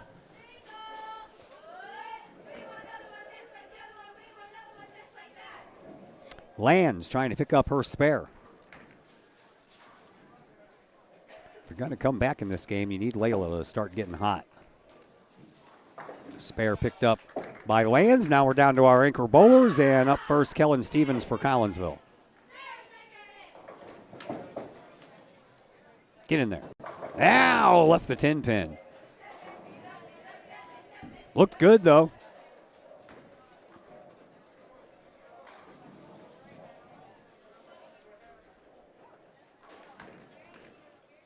Kellen Stevens and Emmeline Williams, the only Lady Canucks to win their head-to-head battles in that first matchup. Although Layla lost by 1 pin to Abby Lands. There's a spare pickup by Kellen Stevens, and the first throw coming now from Athena Martin, down 29. She will leave up the 7 pin, so just the opposite from Stevens.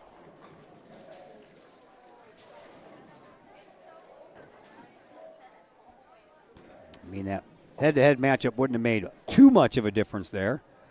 Collinsville still would have lost the overall game, even if Layla would have had just 2 more extra pins and taken care of Abby Lands. But instead of being 8-2, it would be 7-3. Here is the last ball in frame number 5, and that one's good for a spare for Martin. And we go to frame number 6. And the Lady Panthers are up 427 to 359.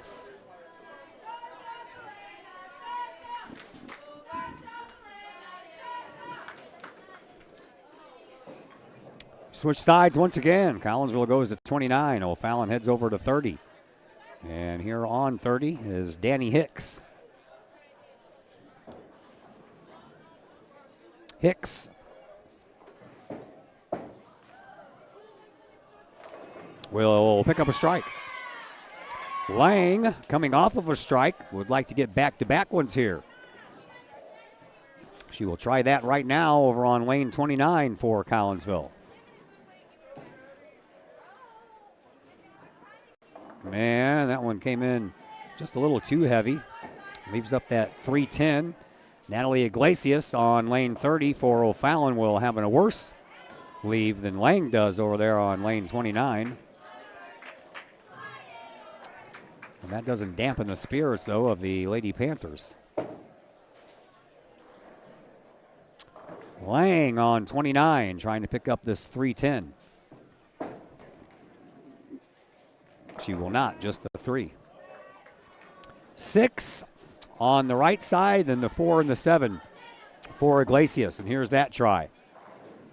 And she will take care of the 4 and the 7, but the 6 remains. Emmeline Williams on lane 29 now throws for Collinsville. And that one's in there looking pretty good, and that's a strike. That is her first strike here in this second match, second game. Couple of spares, but she just broke a string of 3 straight open frames.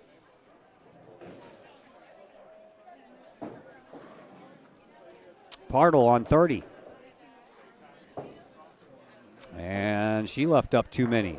Here is Smick on 29, leaves up the 10 pin. I believe that's the second time in a row as she's left up the 10 pin.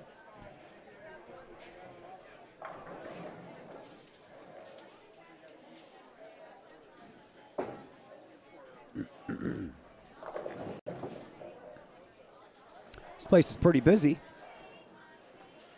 I don't think the boys are here practicing. I see Eli Hay here, though.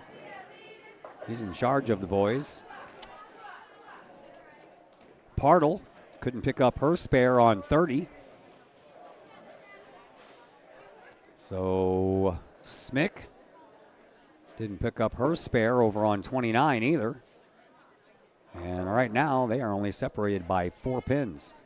Here is Layla Jayoko on 29. Layla. Ooh, almost got back-to-back strikes, and then, of course, that pin rolls right in front of the only pin left. Couldn't roll over and hit it, though, could it? Here is Abby Lands on 30. She'll pick up a strike. She's going head-to-head with Layla. And right now, Lands has a 10-pin lead on Jayoko, and here is Layla's try to pick up this spare. She's coming off of a strike, is Layla, and she will pick up that spare and end up 8 pins behind. Athena Martin, anchor bowler for O'Fallon, down 30. She has a strike. Kellen Stevens. Back-to-back strikes in the second and the third. Back-to-back spares is what she's working on now, and she will get rid of those spares and trade it in for a strike, and that'll end the 6th frame. O'Fallon still leads, though, 5-10 to 436.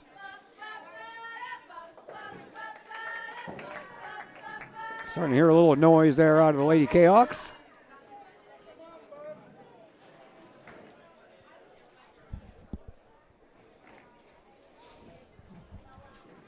We head to the 7th. Here is Danny Hicks on 29 to get us started.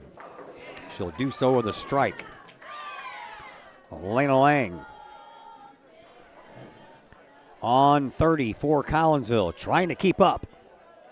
Get in there. Yeah, well, there you go.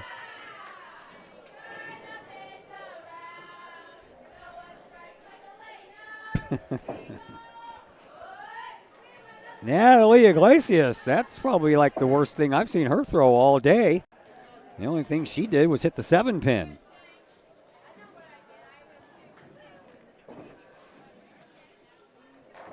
Emmeline Williams for Collinsville on 30.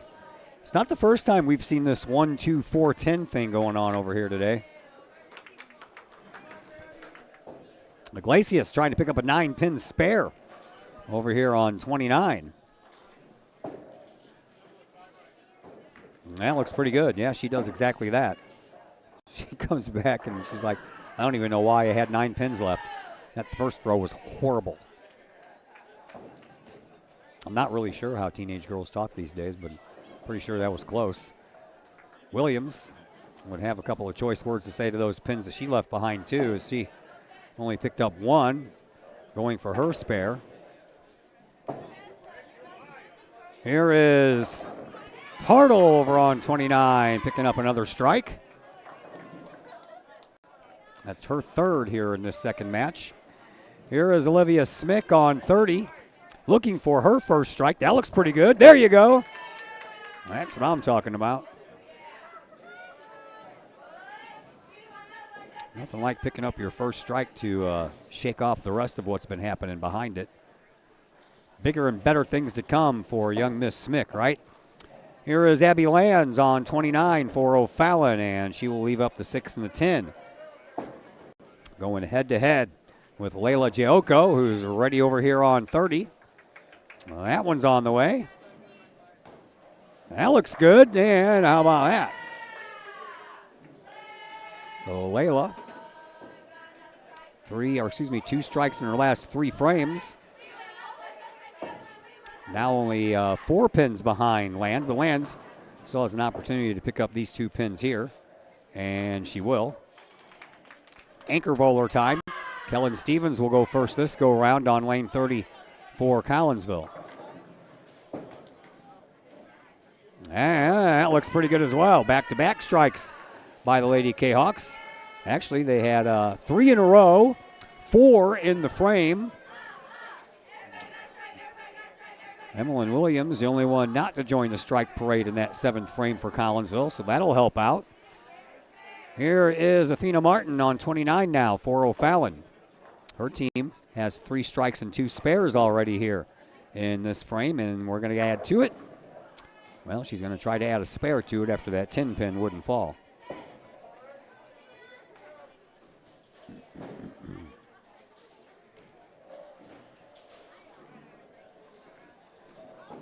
Martin.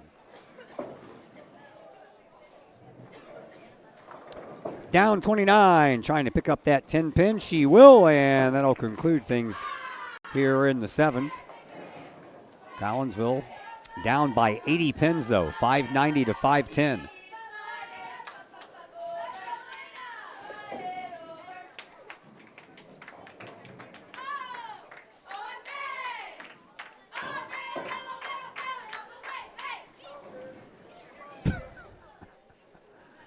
I have no idea what that was there at the very end.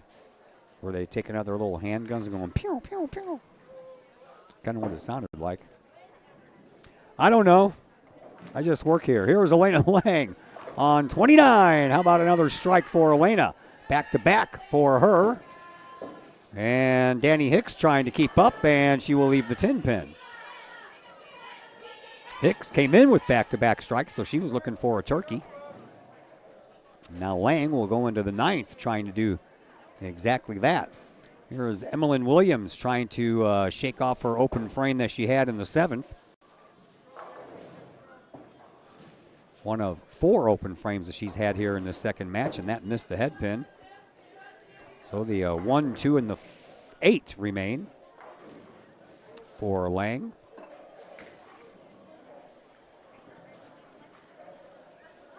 One thing about Elena, though, you can never tell if she's having a good day or a bad day. Her facial expression doesn't change too much. Here's Danny Hicks down on 30, picking up that 10 pin.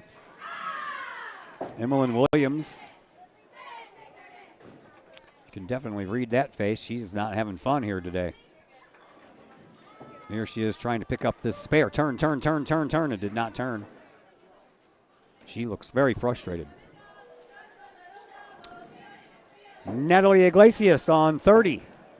Slides that one in there, but leaves the 10 pin. Comes back with a question mark look on her face. Olivia Smick readies herself on 29. Olivia doesn't waste any time. She steps up and she's ready to go, and she'll leave up the 6 and the 10.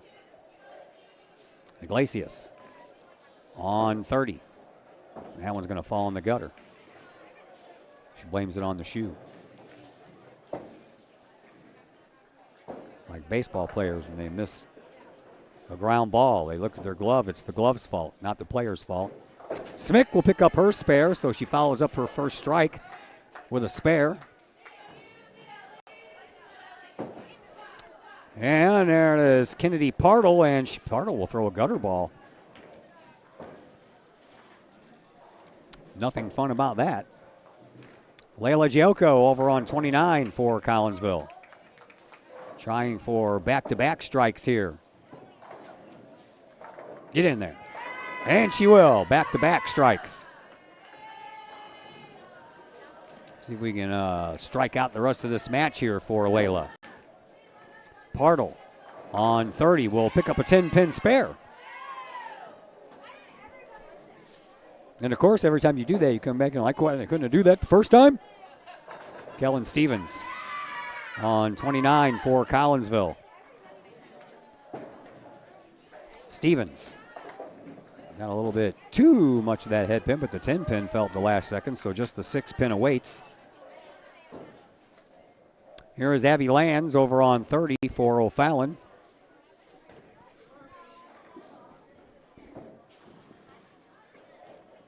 And Lands will leave up the 4 pin. Here's that try for Stevens. 6 pin taken care of there. Was going for the turkey, though. Instead settles for the spare. So Collinsville is finished with the 8th frame.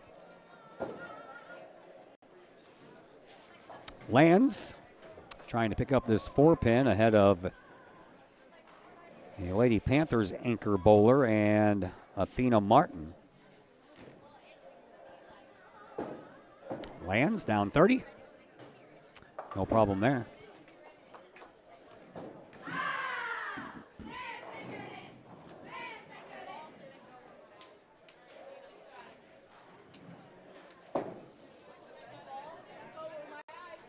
And Athena Martin. The only thing separating us from the beginning of the 9th frame.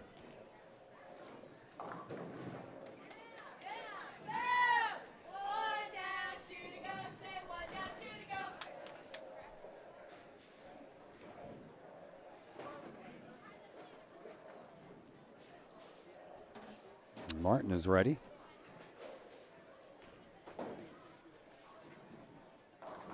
And that one is on the way and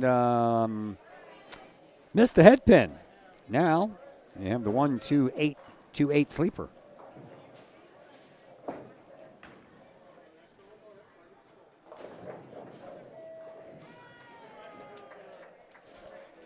One more throw coming up for Martin.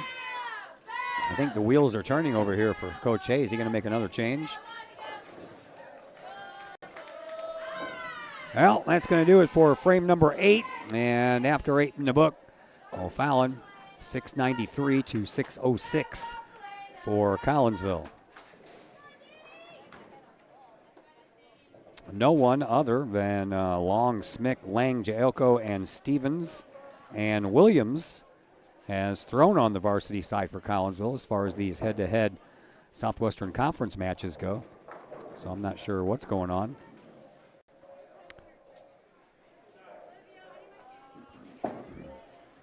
But it looks like Sydney Long is going to move over to the JV side of things.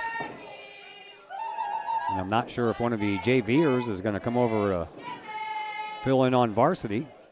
Guess we'll find out here in a moment.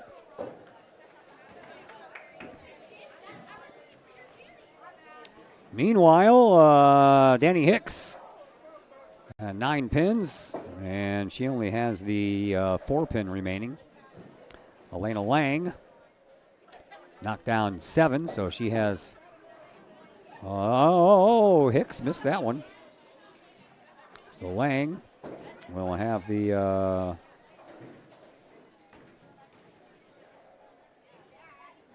What is that, the 289?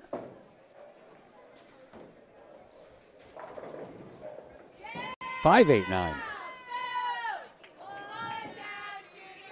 Lang will, ooh, man. That ball at the last second took a twist to the left and left that 1 pin up. Meanwhile, Iglesias takes care of everything except the 10 pin. Emmeline Williams on 30 for Collinsville. And she'll pick up a strike.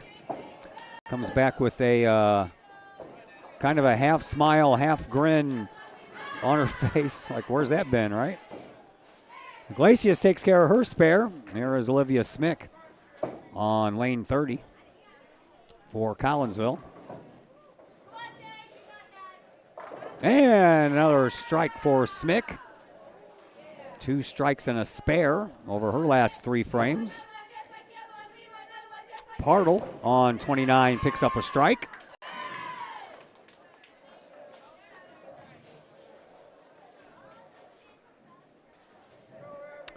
And now Layla Jelko on 30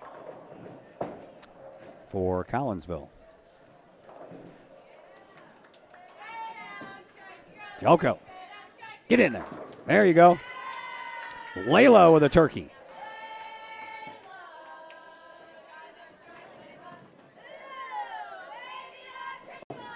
Abby Lands on 29 for O'Fallon. And how about another strike for O'Fallon? Back-to-back strikes for O'Fallon. Collinsville's got a team turkey here. Strikes by Williams, Smick, and Jayoko, and Stevens trying to make it 4 in a row for Collinsville over here on 30. That looks pretty good, and ooh, yep, right at the last second. The pin flies over there and knocks down that lone pin. So now it's up to Athena Martin to send us into the 10th. Will she do so with one ball? We'll find out. Yes, she will. Collinsville with 4 strikes out of the 5 bowlers in the 9th, and O'Fallon with 3 strikes out of the 5 bowlers in the 9th. We head to the 10th. 781 to 711 is the score. O'Fallon, they have the 70-pin lead right now.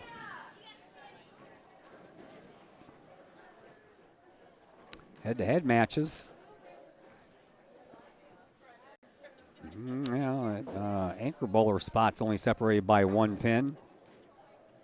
4 bowler spots only separated by 3. Everything else looks to be in pretty good control for O'Fallon. As I say that, Danny Hicks leaves up a bit of a mess there on her first throw. Elena Lang leaves up 2. Probably a little bit easier of a time for her to pick that up.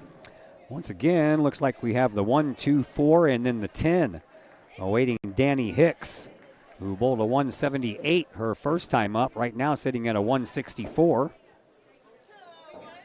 And she will pick up 2 of the 4, and that'll do it for her second game.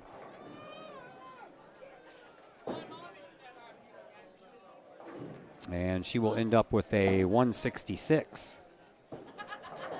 Elena Lang trying to pick up her spare. She will. She'll have another throw left, but right now Elena is sitting at a 139, so not a chance there to catch up and overtake Danny Hicks. Here is Natalie Iglesias, and she'll miss the head pin and leave up the 1, 2, and the 4. But she has a comfortable lead over Emmeline Williams. Lang, one more throw left here in the 10th for her.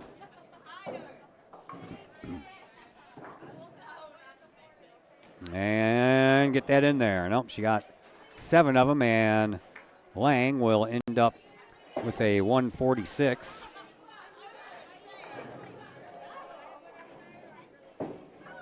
$20 pins behind Hicks. Iglesias will leave up a pin, so she'll finish up here in this second match as well with no marks to show for it in the 10th. She'll end up with a 158, 2 pins off of her first score of 160.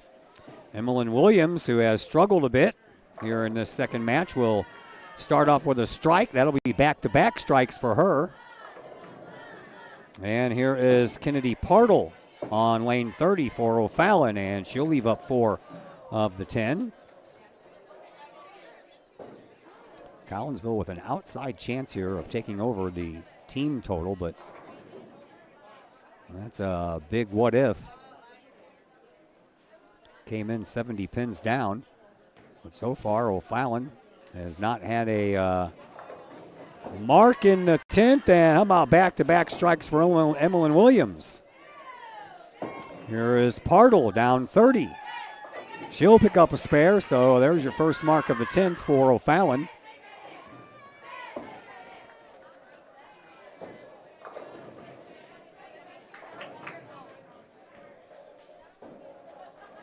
And Emmeline Williams down 29, looking for a turkey in the 10th. And she will not get it. And Emmeline will end up with a 150. So she falls 8 pins shy of the head-to-head matchup. So 2 head-to-head matchups won here by O'Fallon. And here is Partle on 30 for O'Fallon, and that's her final ball here in this second match. She will end up with a 162, and Olivia Smick will almost get a strike out of that, man. Partle had a 212 her first match, so she fell way off of that. 162 on this one. She's going up with Smick. I don't know if she can get there or not. Here is Abby Lands on lane 30. She will, man, that were pins flying all around that 7 pin, and meanwhile, Olivia Smick will miss her remaining pin and end up with a 148. So Collinsville has dropped the first 3 head-to-head matches here. So their last chance are these final 2, the 4 and the 5 spots in the lineup. Abby Lands trying to pick up this 7 pin to give herself one more ball, and she will. Layla Giocco, that's who she's going head-to-head with, will throw her first down 29. And Giocco will leave up 3. They came in with Giocco having a 2-pin lead. And right now, Stevens has a 1-pin lead over Athena Martin.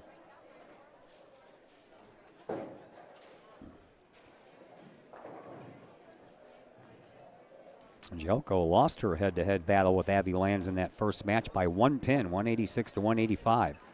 Here is Layla. She'll take care of her spare and have one more try at it here. One more throw coming up for Lands.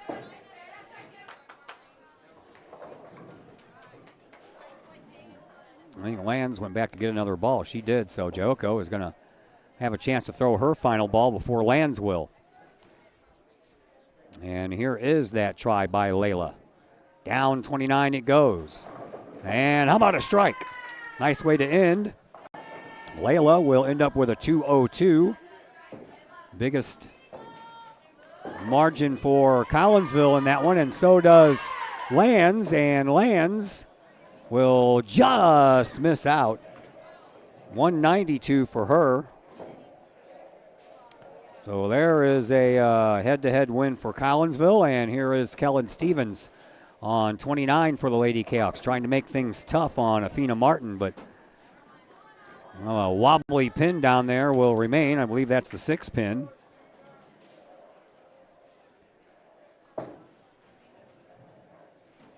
And here is Athena Martin's first throw. And she'll leave up a split. Collinsville hanging tough, man. Kellen Stevens just has to take care of this 6 pin to get one more throw. And she will. Martin has a tougher time here. Has the 4 and the 9. And here is that try by Athena Martin. And she got it. Wow. Wow. That is exactly what she needed to do, and she did it. And each one has one more throw left, and right now, Kellen Stevens has a 1-pin lead. Here is Stevens on 29. Whoa, she'll leave up 2. And Kellen will end up with a 214. Her best showing thus far. But Martin has a chance to take that away from her.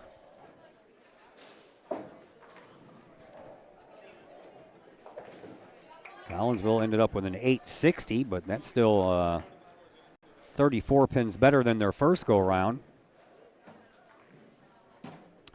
And Martin in her final ball. Down 30 it goes. She'll pick up a strike, and she'll win that head-to-head battle, I believe, by 1 pin. Yep, 215 to 214. Wow, what a battle that was. And 893 to 860. Collinsville with a whale of a comeback there, but it just wasn't enough. And O'Fallon is going to move ahead, and Collinsville will make it almost extremely not likely to come back and pick up a win here tonight.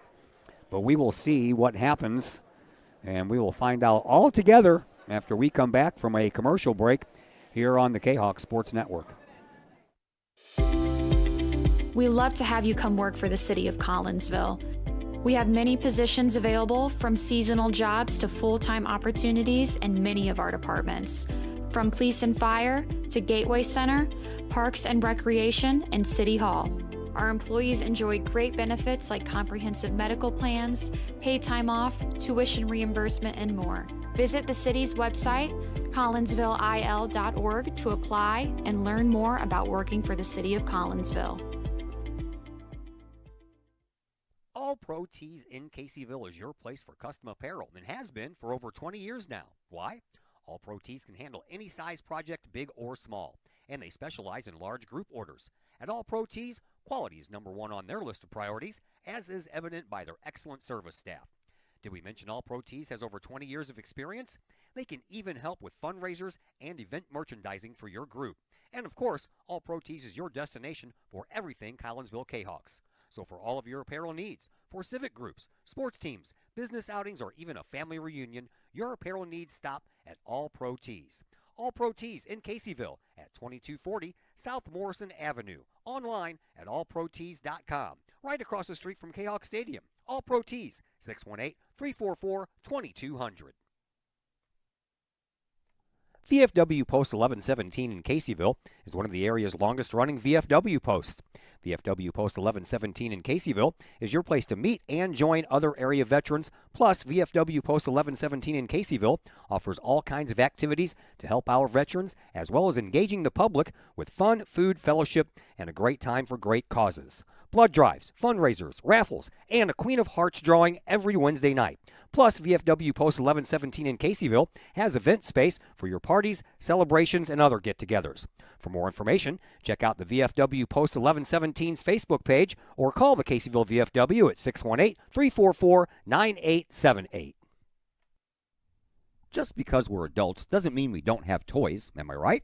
If your adult toys consist of boats, campers, or RVs, then you need to call the GASA storage team of professionals.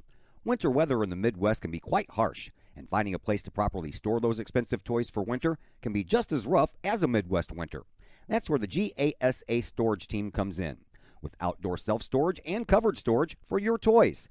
They even have tractor-trailer parking, conveniently located at Horseshoe Lake Road and 111 in Pontoon Beach.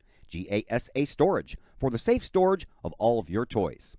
Contact the GASA Storage Team, gasastorage@gmail.com, or call today, GASA Storage Team, 618-797-6100.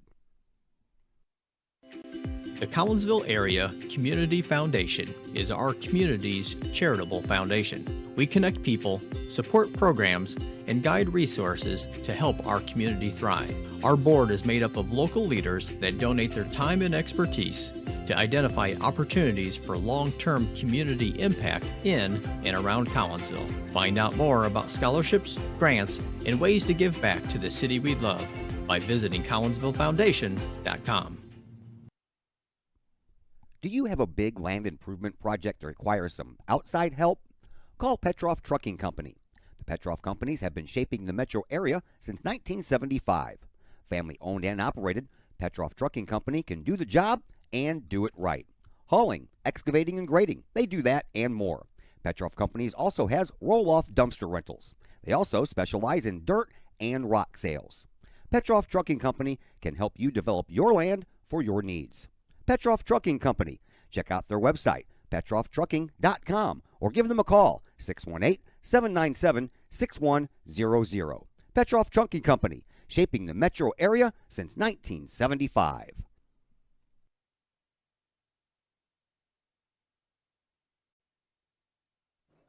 Once again, we welcome you back here to Camelot Bowl, and no, your eyes do not deceive you.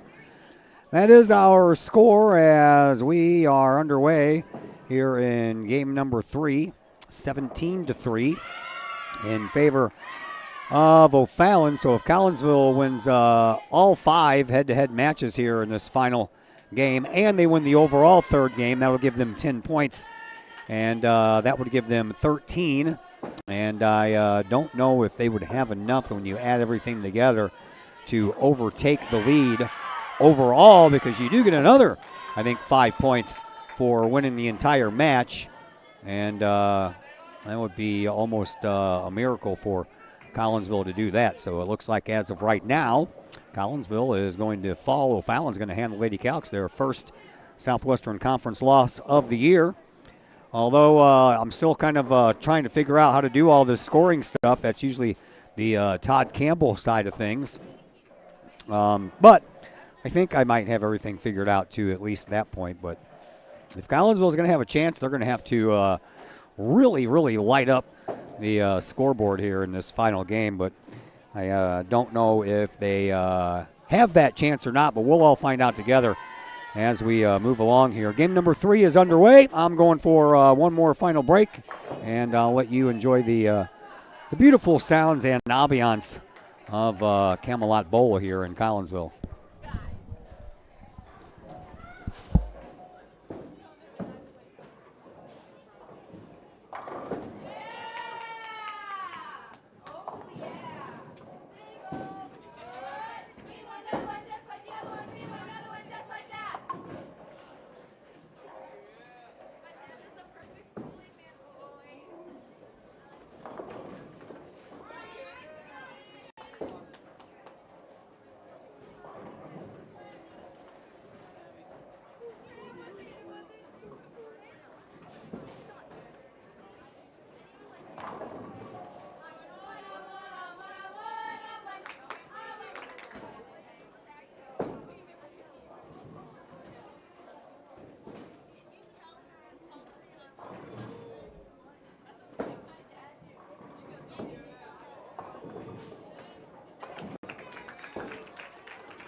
All right.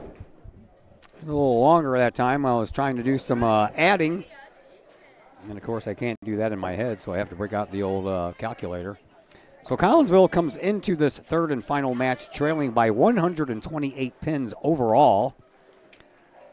So if Collinsville wins the head-to-head matches, plus they win the game, that would give them 10, which would be 17-13. And if they can make up the 128 pins, then they technically could pick up the other 5 points and maybe come back and get a win. I think that's my math is telling me, but I'm not totally sure. This is when you need Todd Campbell, and he came up and said hi to me, and I haven't seen him since then, so I'm guessing that he's no longer here, but we are already into the fourth frame because I was doing all that adding, subtracting, multiplying, dividing, and maybe there's a little algebra involved as well. I'm not really sure, but Olivia Smith just picked up a strike. That's her second here in the first 4 frames. Right now, O'Fallon out in front by the total pin count, but we are in the middle of the fourth frame, so that is a not a true pin count. So if Collinsville were to lose this match tonight, they would drop to 8-1, and O'Fallon would move to 7-2. Collinsville playing Edwardsville on Monday, and O'Fallon playing Alton on Monday. If both of them were to win, that would give Collinsville a 9-1 record, and O'Fallon would have a 8-2 record. And then it would all come down to the Southwestern Conference tournament, and Coach explained that to me earlier when I got here. The winner would get 5 points in the win column and 0 in the loss. Second place would get 4 in the win column and 1 in the loss. So if Collinsville were to end up in second place, which is where they sit right now, then Collinsville would pick up 4 more points, and I think that would be enough to give them the championship. But I'll have to let all that play out on Monday and then in February when they finish up the Southwestern Conference tournament. Collinsville with 4 strikes and a spare in that fourth frame. They are finished. No changes between this game and the second game for either team. Coach Komorkowski for O'Fallon has decided the same with the same 5 bowlers all the way through. Collinsville, of course, brought Olivia Smick in the second game, taking out Sydney Long. And that stays this way for this third and final game of this match tonight. And the only thing keeping us from going to the fifth frame is Athena Martin, who got a strike on her last ball in that last matchup to beat Kellen Stevens by 1 pin. Kellen got the first game, 194 to 183.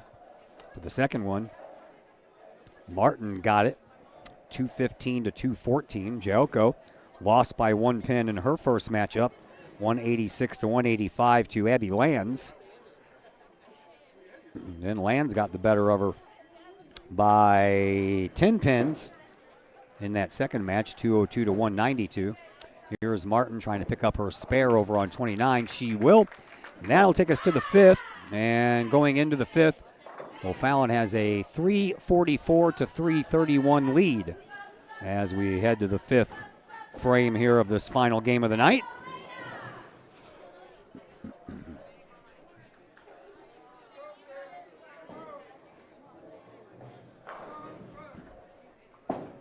Thanks for watching. We certainly do appreciate it. Here we are in the fifth frame, and this is Danny Hicks on lane 30 for O'Fallon, starting off with a strike. Elena Lang trying to keep up over on 29.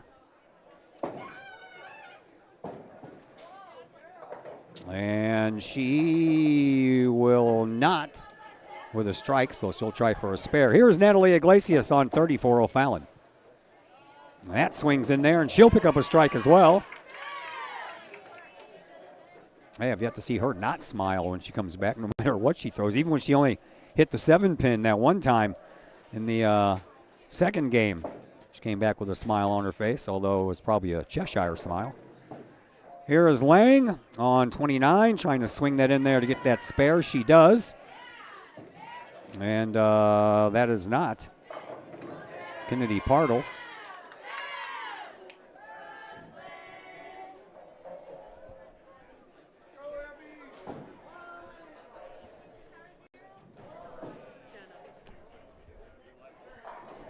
So we did make a switch for Kennedy Partle. That would be Jenna Horner, a senior.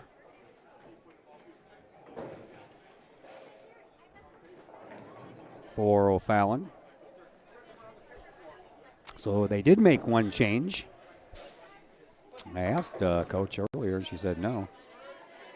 Horner comes in with a 158 average and a game high of 203.